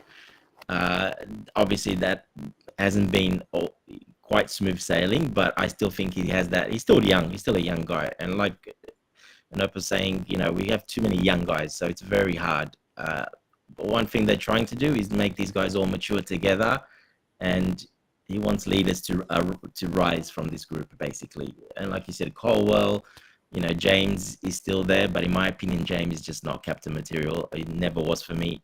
I know he's the captain, but for me, never was. And that was one of the ones I was actually very, very happy when Maresca actually questioned it, because I wanted to see also how James responds to that and how he's going to take that on from now on. Is he going to step up? Does he need that little push to say, okay, you're not doing enough. It's not on field. We know he's a bit of an introvert. He's not really vocal. He doesn't really lead by example as much. He's not that type of player. It's just who he is. He's not one of those real natural captain leaders. But obviously, Maresca's seen that off the pitch and off other things as well behind the scenes that he's not happy with, that doesn't see him as a leader. And I'm happy he questioned it, because he's at that stage in his career now, 25, 24, been there, probably one of our longest players. If he's got it in him, well, Maresca calling it out, he will rise above that and he'll take it. If he doesn't, simple, very simple. He doesn't have it, and you take it off him, and you take all that big pressure off him as well, and maybe concentrate on football and his fitness. So for me, it's a positive either way. I don't mind that decision as well. But yeah, there's no real clear, unfortunately, leaders that really stand out. Colwell, and opposite Colwell, but for me, Colwell, form is not that good, first of all, but he's very rash. He's very still very mature, and he's one of those players that thinks he should never get dropped either. That he's he's undroppable. That I don't like too much, and I don't think that's a leader quality that he has because of that. In the past, when we know what happened with his signed the contract when he came back from Brighton, etc. A couple of messages he sent out saying, basically, he's the best, doesn't get dropped. And we've never seen him dropped under our ex or Maresca. It's like he has a clause in his contract, he can never be dropped. We keep joking about that on Chelsea perspective. But yeah, I don't think he's quite got that. Still a bit immature, and because of that reason as well, I don't think he's a captain material in my personal opinion. Not yet anyway. So yeah, look, it's tough. Like I said, there's not one clear person out there, unfortunately. Wait, John, can I just also... Yeah, personally... Okay, no problem. Go ahead, bro. Dante, so do you think, based off any of his performances, that he should have been dropped, in your opinion? I just want to find out from you. Colwell? Yeah. Yes, I do think, yes. So, like... Especially last game, yes. Yeah, especially the game against Arsenal. Yeah. Because what I've realized is that this fan base, they put him on such a high pedestal, They make it seem like he's guaranteed starter and he's, yeah, and that's got to him. I think personally, it's got to him, and we've seen it. It's got to him because he came out and said it and wrote some messages saying that. So that's why I don't see him a leader, because when you do that and you say that kind of things, Yeah, I don't see you as being a leader being like that. I just don't. I agree. And I agree. yeah, that's the only reason I don't think he is. That could change, of course. He's got to mature a lot more, and that could change. But he's one of those in our back line that him and Fofana there. If I were to drop today one of those two, I would bring Tosin in and probably take Colwell out, just for that reason. You're not undroppable, and you're not in the Yeah. best of form. Realize that, get better, come back, and then prove that you are that guy. So yeah, don't make it as easy for these guys when they think that they're all that and they're undroppable. And yeah, and Maresca is pretty ruthless. We've seen that already. So we might see that in the near future. You never know. But one thing I know, Maresca will make that decision if he really needs to. So we'll just have to wait and see on that one. Yeah, just to add on that, as much as we want Levi Colwell to be dropped, sometimes we have no Bernard Badishile. Oh my gosh, I'd rather see Levi Colwell at the moment. Well, no, I'm sorry, I wouldn't because want Thaddeus Bernard- Shield, but I would actually put Tosin in there for his leader qualities. He's probably one of the more Yeah. mature guys, and every time I've seen him speak, he's very mature. He's got a cool head. If you watch him play, he's one of those players that is cool, calm, collective, watches the play unfold, and then goes Yes. for a challenge or intercepts. He's not a rash player like both Fofana and Colwell are. They step out of the line always. There's always problems at the back because of that. They're both very hot-headed, aggressive defenders, yeah? And I think you need that balance. One to be that, and the other not to be that, like a Tosin, for example. So I think that balance is very key. So hopefully Maresca sees that as well and makes that change. But hey, that's why he gets to pay the big bucks to make those decisions. I feel like Tosin messed it up because in the game against Liverpool, he didn't look too good. I mean, look, it's a bit unfair to judge him off for a game against Liverpool because that was a tough fixture, anyways. But I do feel, he only made one defensive error in that game, by the way, Anopa. There was one pass at the start where he completely got the pass wrong. That was his only mistake in the game. Look, I mean, he wasn't bad. It's just that I expected a bit more composure from him, if that makes sense. And I still think it's there.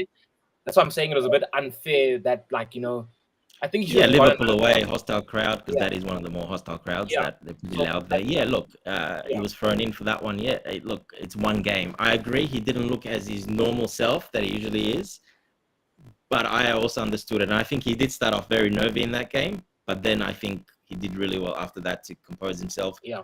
And he made some very important interceptions, like in the back line right at the end. So I think as long as more that game went on, he became himself and he got much better. So yeah. Yeah, so I just want to address the leadership comment because I haven't addressed it. Personally, like you said, I think Levi is a leader, but again, he's still young. He needs to do better as a player. Also, he needs for example, like I always say this. For example, Levi Colwell needs to learn from John Terry, Thiago Silva. Look at the pathway. What were they saying after the games? What are they doing after the game? Those kind of things. Then you learn as a player. Also, I think maybe not what John Terry was doing after the games, but what are you saying, Tobago? That was a different time. They did a lot of things after the games. 100%, but agree. You actually getting my idea what I'm trying to say. I'm getting right? it, yeah. So also, I think Enzo Fernandez and Moses Caicedo are getting there, but I just want them to be vocal. It's what I need from my captain because I remember John Obi Mikel was saying this during the podcast. He says, likes of Ballack, John Terry, Drogba, Lampard, we always fight him because they're leaders.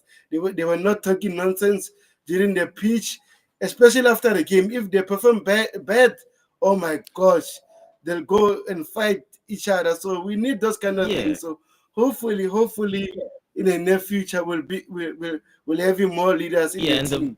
Enzo has that in him. We've seen it against some Man United, some team. He has that fight in him. He has that, a passion in him. And Moises Caicedo, he's probably becoming the candidate most favorite now. He's, getting a bit more mature, but he's doing it on the pitch as well, the way he plays. So he's, showing that passion, that running around, tackling.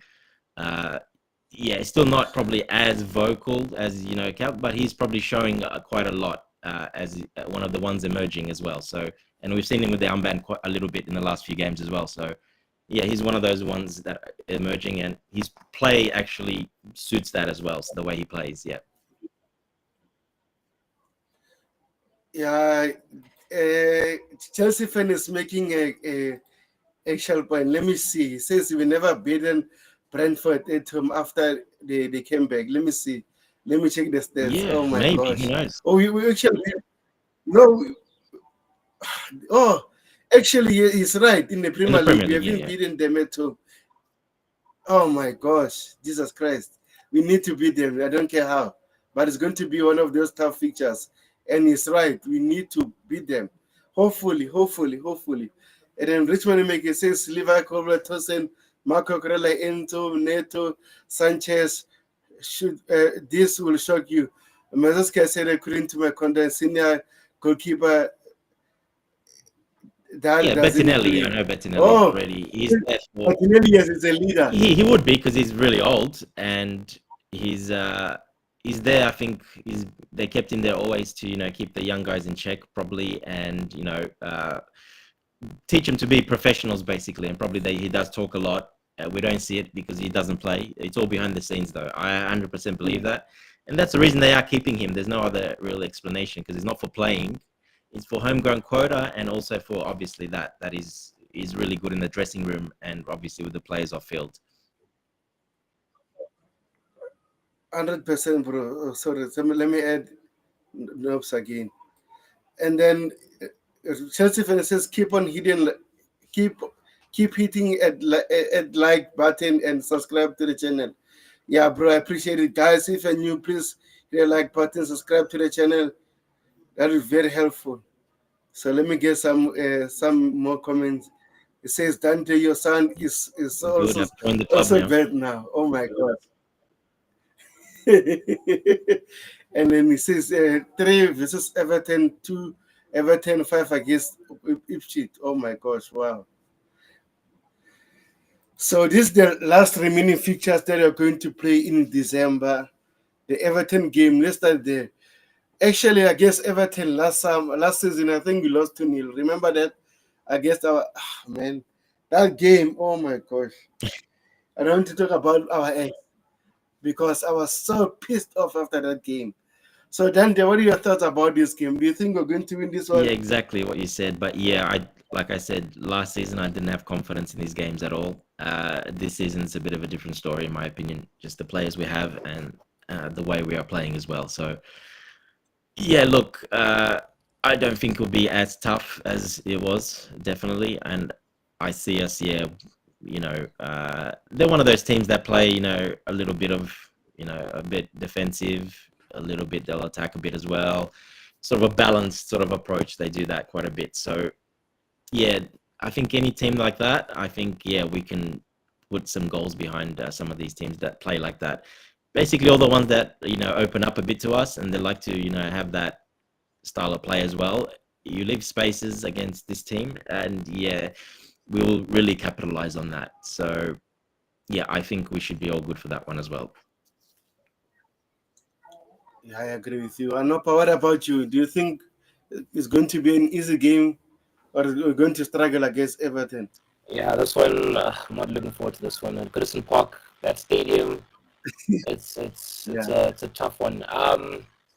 Look, we just have to. Oh my word! They have a new stadium, don't they? Is that finished yet, or? No, not yet. It's not Oh, finished yeah, yet. yeah. Because I know I saw some pictures that it's almost finished or something. Yeah, unfortunately, we still have to play there. Look, I'm not. That's this game. I really hate playing Everton there. I really hate. I'm actually used to the when the game is like at a later time. Actually, no. Actually, regardless, whether it's early kickoff or late kickoff, we're horrible against them. And the fact is, I was looking previously that our December record is actually never good for Chelsea. We usually crumble. If we ever have a good start, I don't know if you guys remember under Tuchel, we all fell away in December. That's the period where things get sticky. So, I mean, like, look, we have depth now, so we just have to make sure we are physical enough, we can compete against them, and that we take our chances because we're going to be limited. Regardless of how Everton played this season, they'll always turn up against us. So we just need to make sure if we have 2 or 3 chances, we score at least 1 or 2 of them, and then we have to hope for the best in that game. It's going to be a tough one. Yeah, you make Looks like sense. Like an open like you being said, I guess well everything. seasoned by Pochettino. Looks like it. Yep. And Potter, sorry. Yeah. Yeah, and Potter. Yeah, like you said, I think this season actually our squad might help us to pass through these difficult times, and hopefully EnzoMaresca will do well in terms of make sure these players are getting rotated, resting enough. But you said even like it's been a while, bro. They Lukaku, Barnes, you name them. We always struggle against Everton, but we used to beat them. Let's say 5-2, 5-3. We never get a clean sheet there. So hopefully this time we go there and beat them. I don't care how. This period of time, I don't care how we win. As long as we get 3 points, I'll be happy. The other game is Fulham. Oh my gosh, this team is playing actually well this season. I'm impressed with how they play. It seems like Silva this season is getting a better balance in this team. But again, London Derby, breaking rights, we should be beating Fulham.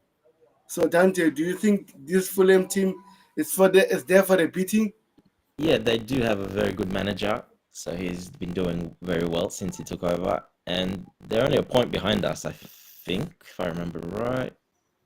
1980. Yeah, they're only a point behind. They're actually 7th on the. So, yeah, they have been doing pretty well this season. And like I said, the manager is, they have a good manager. But again, going back to what I was saying, it's another one of those teams this season. Good manager, they play a nice style of football that suits us the way they play. Again, they play very balanced attack, but they'll defend and attack. They'll leave open spaces sometimes. It's a very balanced approach. They like to play nice football, and yeah, again, I think that will really suit us.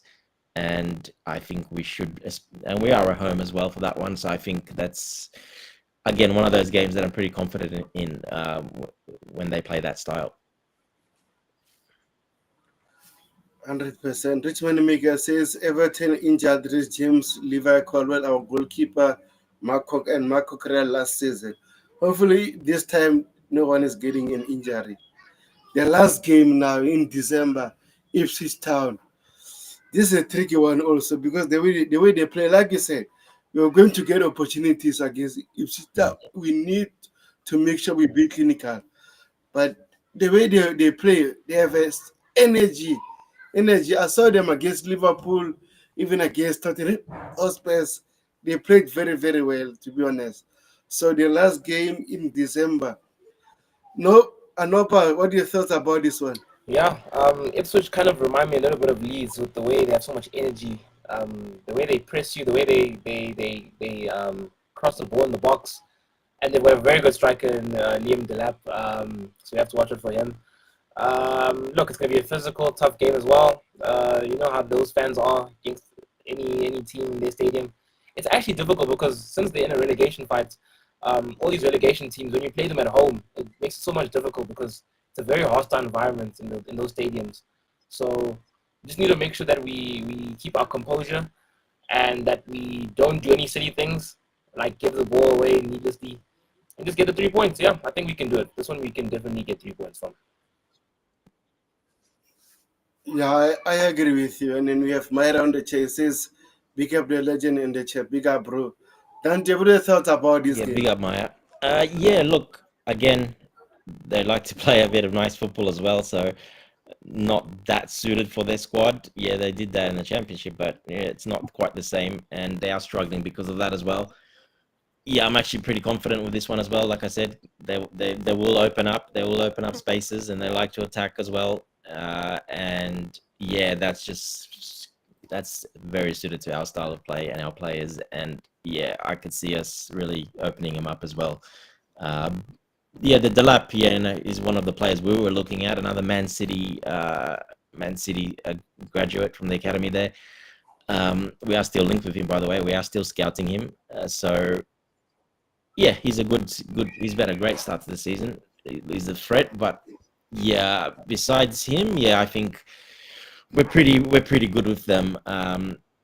They can, if they open up a bit, they just tend to concede more goals, so quite a bit of goals. So yeah, again, like I said, I'm comfortable against these teams, especially if they're one of those balanced teams that they like to play a bit of attack in that, not just full physical and full defensive.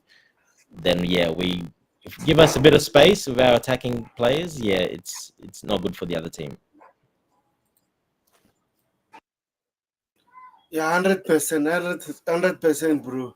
And actually, we're even scouting Liam Delep at the moment because I remember I saw some other report that Chelsea are Yeah, scouting yeah, him. yeah. And also, we know him, it's a former Leicester City, I mean, Winter City Academy player. And so, it, From what I man, saw, we I don't wanted him know. I last don't know. I'm just season. We watching. were looking, we're pretty much going to get him, but he got obviously Ipswich and he got guaranteed basically to play. So, of course, probably best decision that he did that.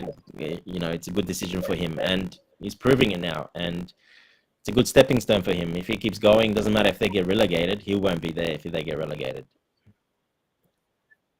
Yeah, 100%, bro. So, before we wrap it up, I would like to ask you this question, right? Because we are going to have a January transfer window soon. So I will start with you, Anopa. If in January we'll have an opportunity to sign any players or strengthen a position, which position would you like Chelsea Football Club to strengthen in January? I think for me, centre back is needed, a top class centre back. And not, people are saying, let's sign a top centre back, but then when I see the targets, it's someone who's also got a bit of inexperience. I need to sign a top class centre back who's got at least a decent amount of experience. I don't know if the board are gonna sign people who are above the age range of over 26 years old. If they will, then anyone who's just been playing in a higher league, or someone who's just got that physical presence that we can say, okay, there's our starting centre back, and then we can either partner him with Fofana, Colwell, Tossin, just someone who's got class. That's what I need. Yeah, centre back.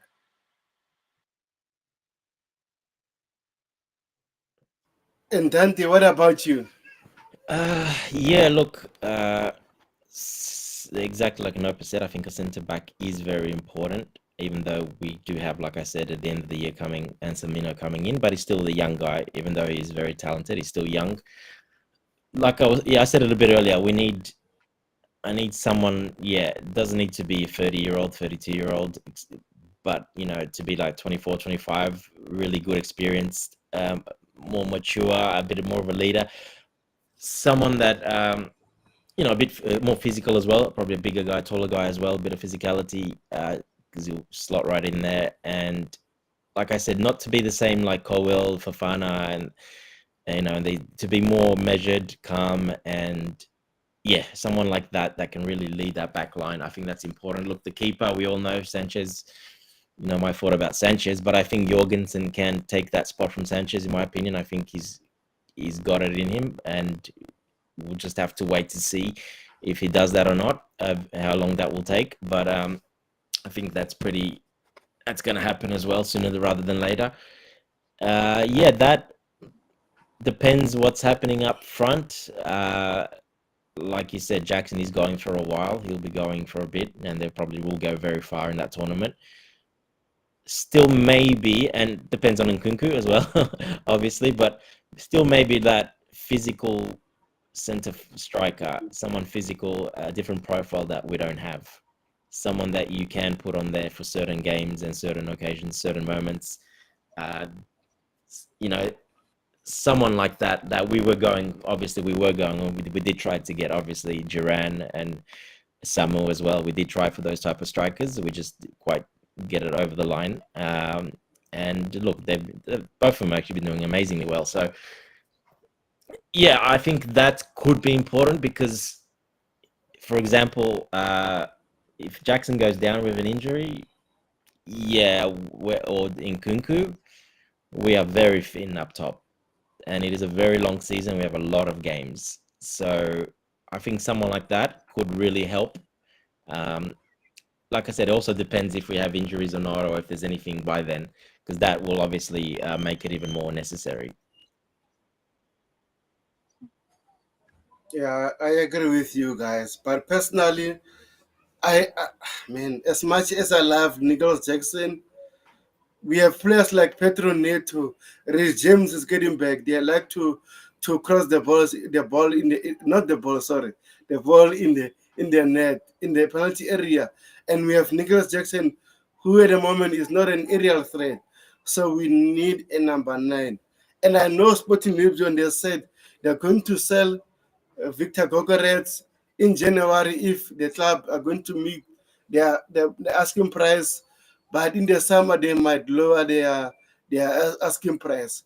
You know what? As much as I love Nicholas Jackson, I don't know how we are going to do it. I think we need another striker. Nkungu is not a number 9. We all say it. Felix is not a number 9. But Jackson now is getting comfortable on his position. So we need a different number 9. Like you said, like for example, like we've been linked with some those kind of players. I don't want another young striker. And as I want someone who's ready. If it's not Victor Gogores, let it be Victor Osimhen. I don't care. We need a number 9 because against Liverpool, even against Arsenal, against Manchester United, we played well, but again, we lacked an aerial threat. So Dante, you wanted to say Yeah, something? and if you do have a striker like that as an option, well, that also gives you the opportunity to play that striker and then Nkunku in behind him as well. It gives you that opportunity to play him as a second striker. Whereas playing Jackson and Nkunku behind him as a second striker doesn't really work, to be honest, because, yeah, that balance is not quite what you want. That really only would work like a Victor Gyökeres, yeah, that he's got all those attributes. Plus, he's actually pretty good in the rest of the attributes as well. He's quite an all-round player. But yeah, and that's why I want that profile to have that for insurance, basically, like I said, for cover, but also to put more pressure on what we have there already, just competition. And yeah, I think we need it. We need that profile. I think in the Premier League, it's important to have that profile. I always said it. You kind of need a striker like that. Um, Nicholas Jackson does amazingly well when we play against teams that are open. He'll torch him. He'll drag him deep, drops deep, links up the play amazingly. He's got an amazing skill set. But one thing he doesn't have is the skill set of a number 9, where he's headers, proper scoring, just proper instinctive sort of goal scoring. He doesn't have that. To be in the box at the right time, he's getting better at that, but his positioning, because he drops deep and it's hard for him to get back into that position, and then we have no one up there. So I think it gives a good option for the coach to have as well, for the manager to have that option. And from what I've seen, we wanted that option. We were definitely looking at that option. It just did not quite work out to get that option. So I think that'll still be quite high on the priority list to get someone like that. Yeah, I agree with you 100%. So before we wrap it up, let me check the comment section. Richmond Maker says, just heard that Manchester United are getting rid of all players on high wages and they are copying Chelsea. Everyone That's easier said is than copying done. Chelsea at the moment. Yeah. And then Chelsea fan says a centre back and a goalkeeper. I agree with that, but a goalkeeper, I don't think we're going to buy a goalkeeper because we just bought another goalkeeper who's young in the moment. So we'll Look, wait and even see. as much as I don't like Sanchez, I think we can still probably get top 4 with him, even though, competing and winning, no chance.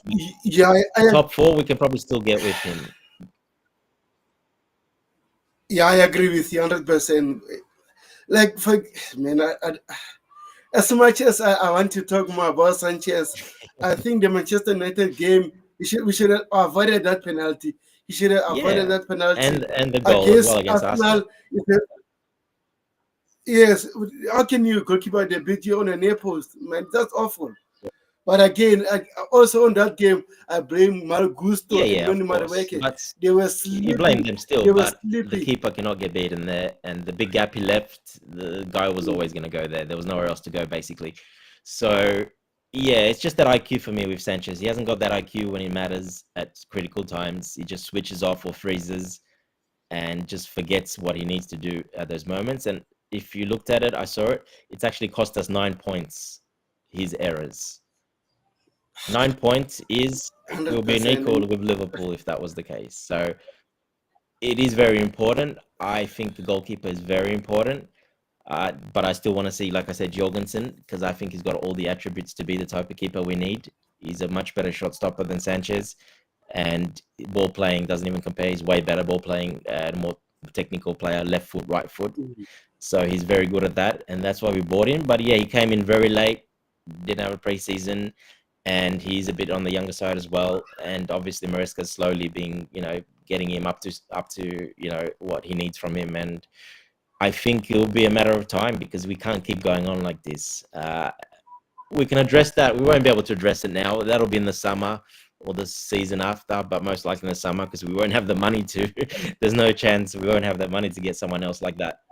But yeah, that is one area where it's important as well. Yeah. Yeah, 100%. And Myra says we sign an experienced center back on a short term loan deal. And then Nick says should look for a man named Lookman. I don't think we need an attacker, to be honest. Like I said, Lookman is not a striker. We actually have wingers, attackers that can create chances for us. But I won't disclose your opinion. Since Manchester United can afford 100% anyone in January, we'll wait and see. And Myra says Victor Gogarets. A Chelsea fan says a world class for two. Myra says Florian Vance. Oh man, it's too expensive. 100 million. Go and get him for us, please.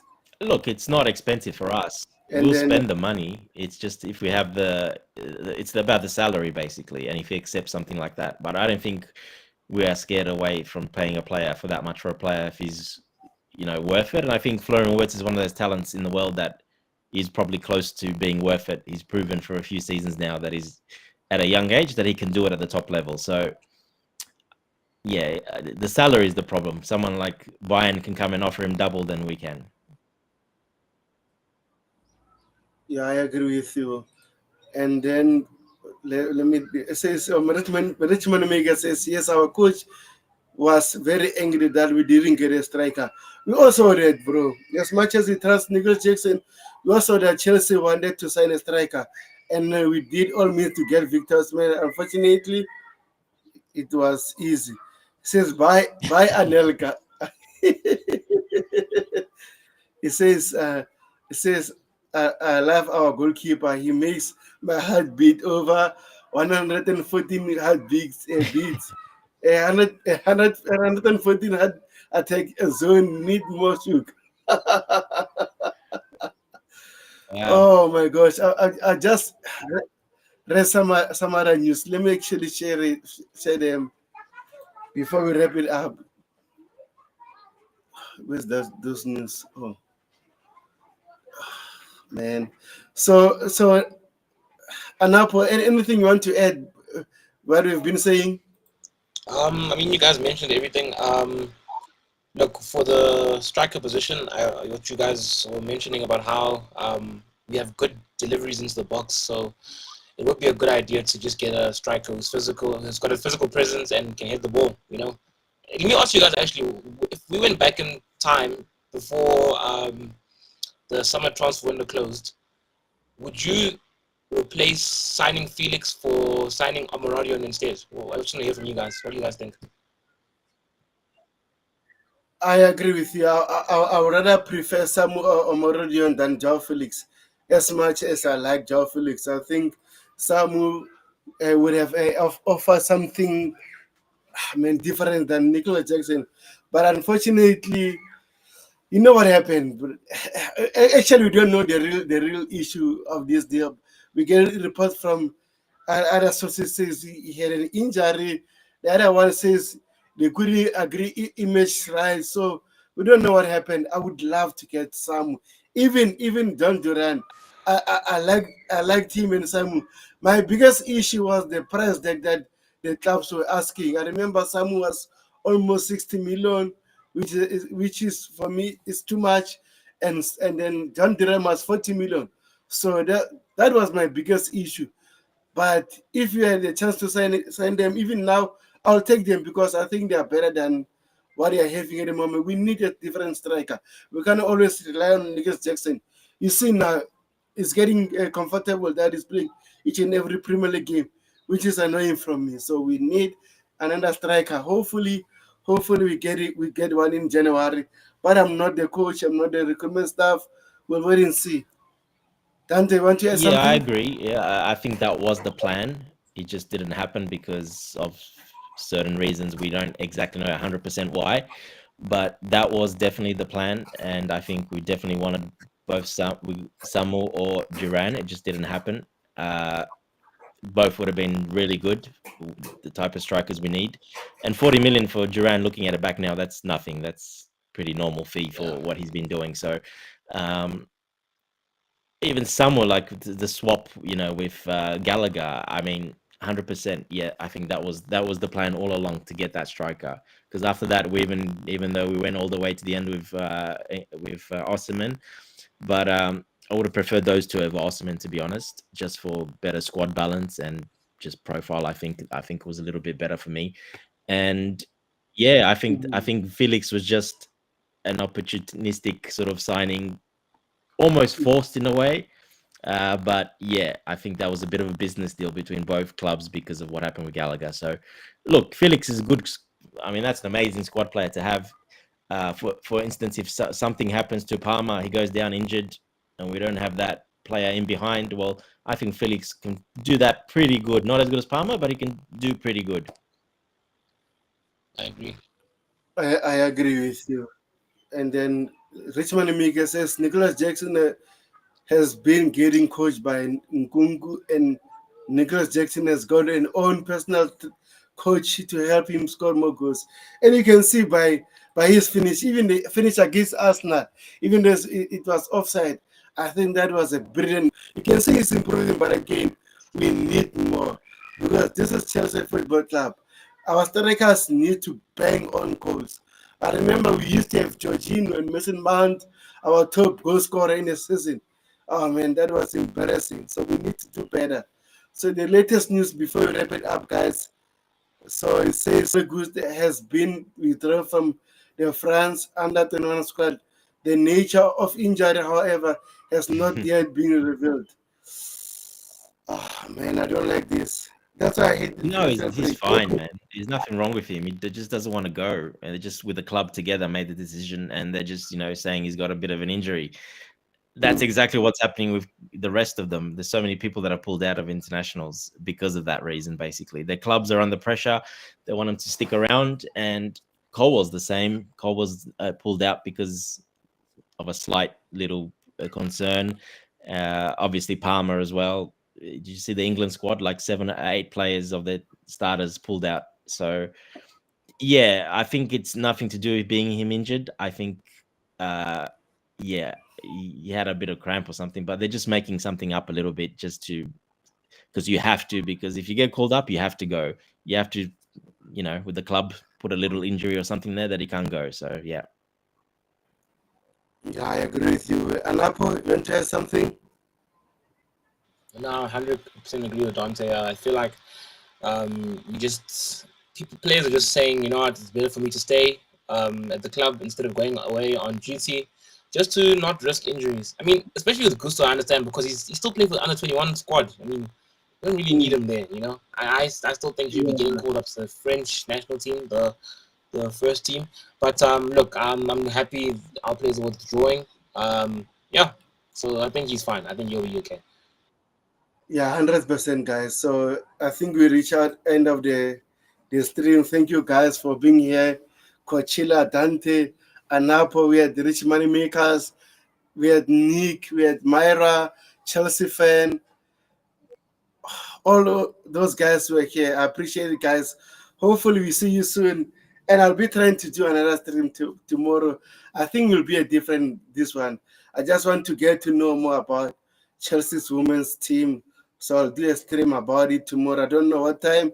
I'll check. What time I'm available, so we can talk about it. Because Sonia Bombasta is doing so very very well at the moment. We are Oh yeah, I unbeaten saw at the they moment. they beat Liverpool. I saw that. Yep.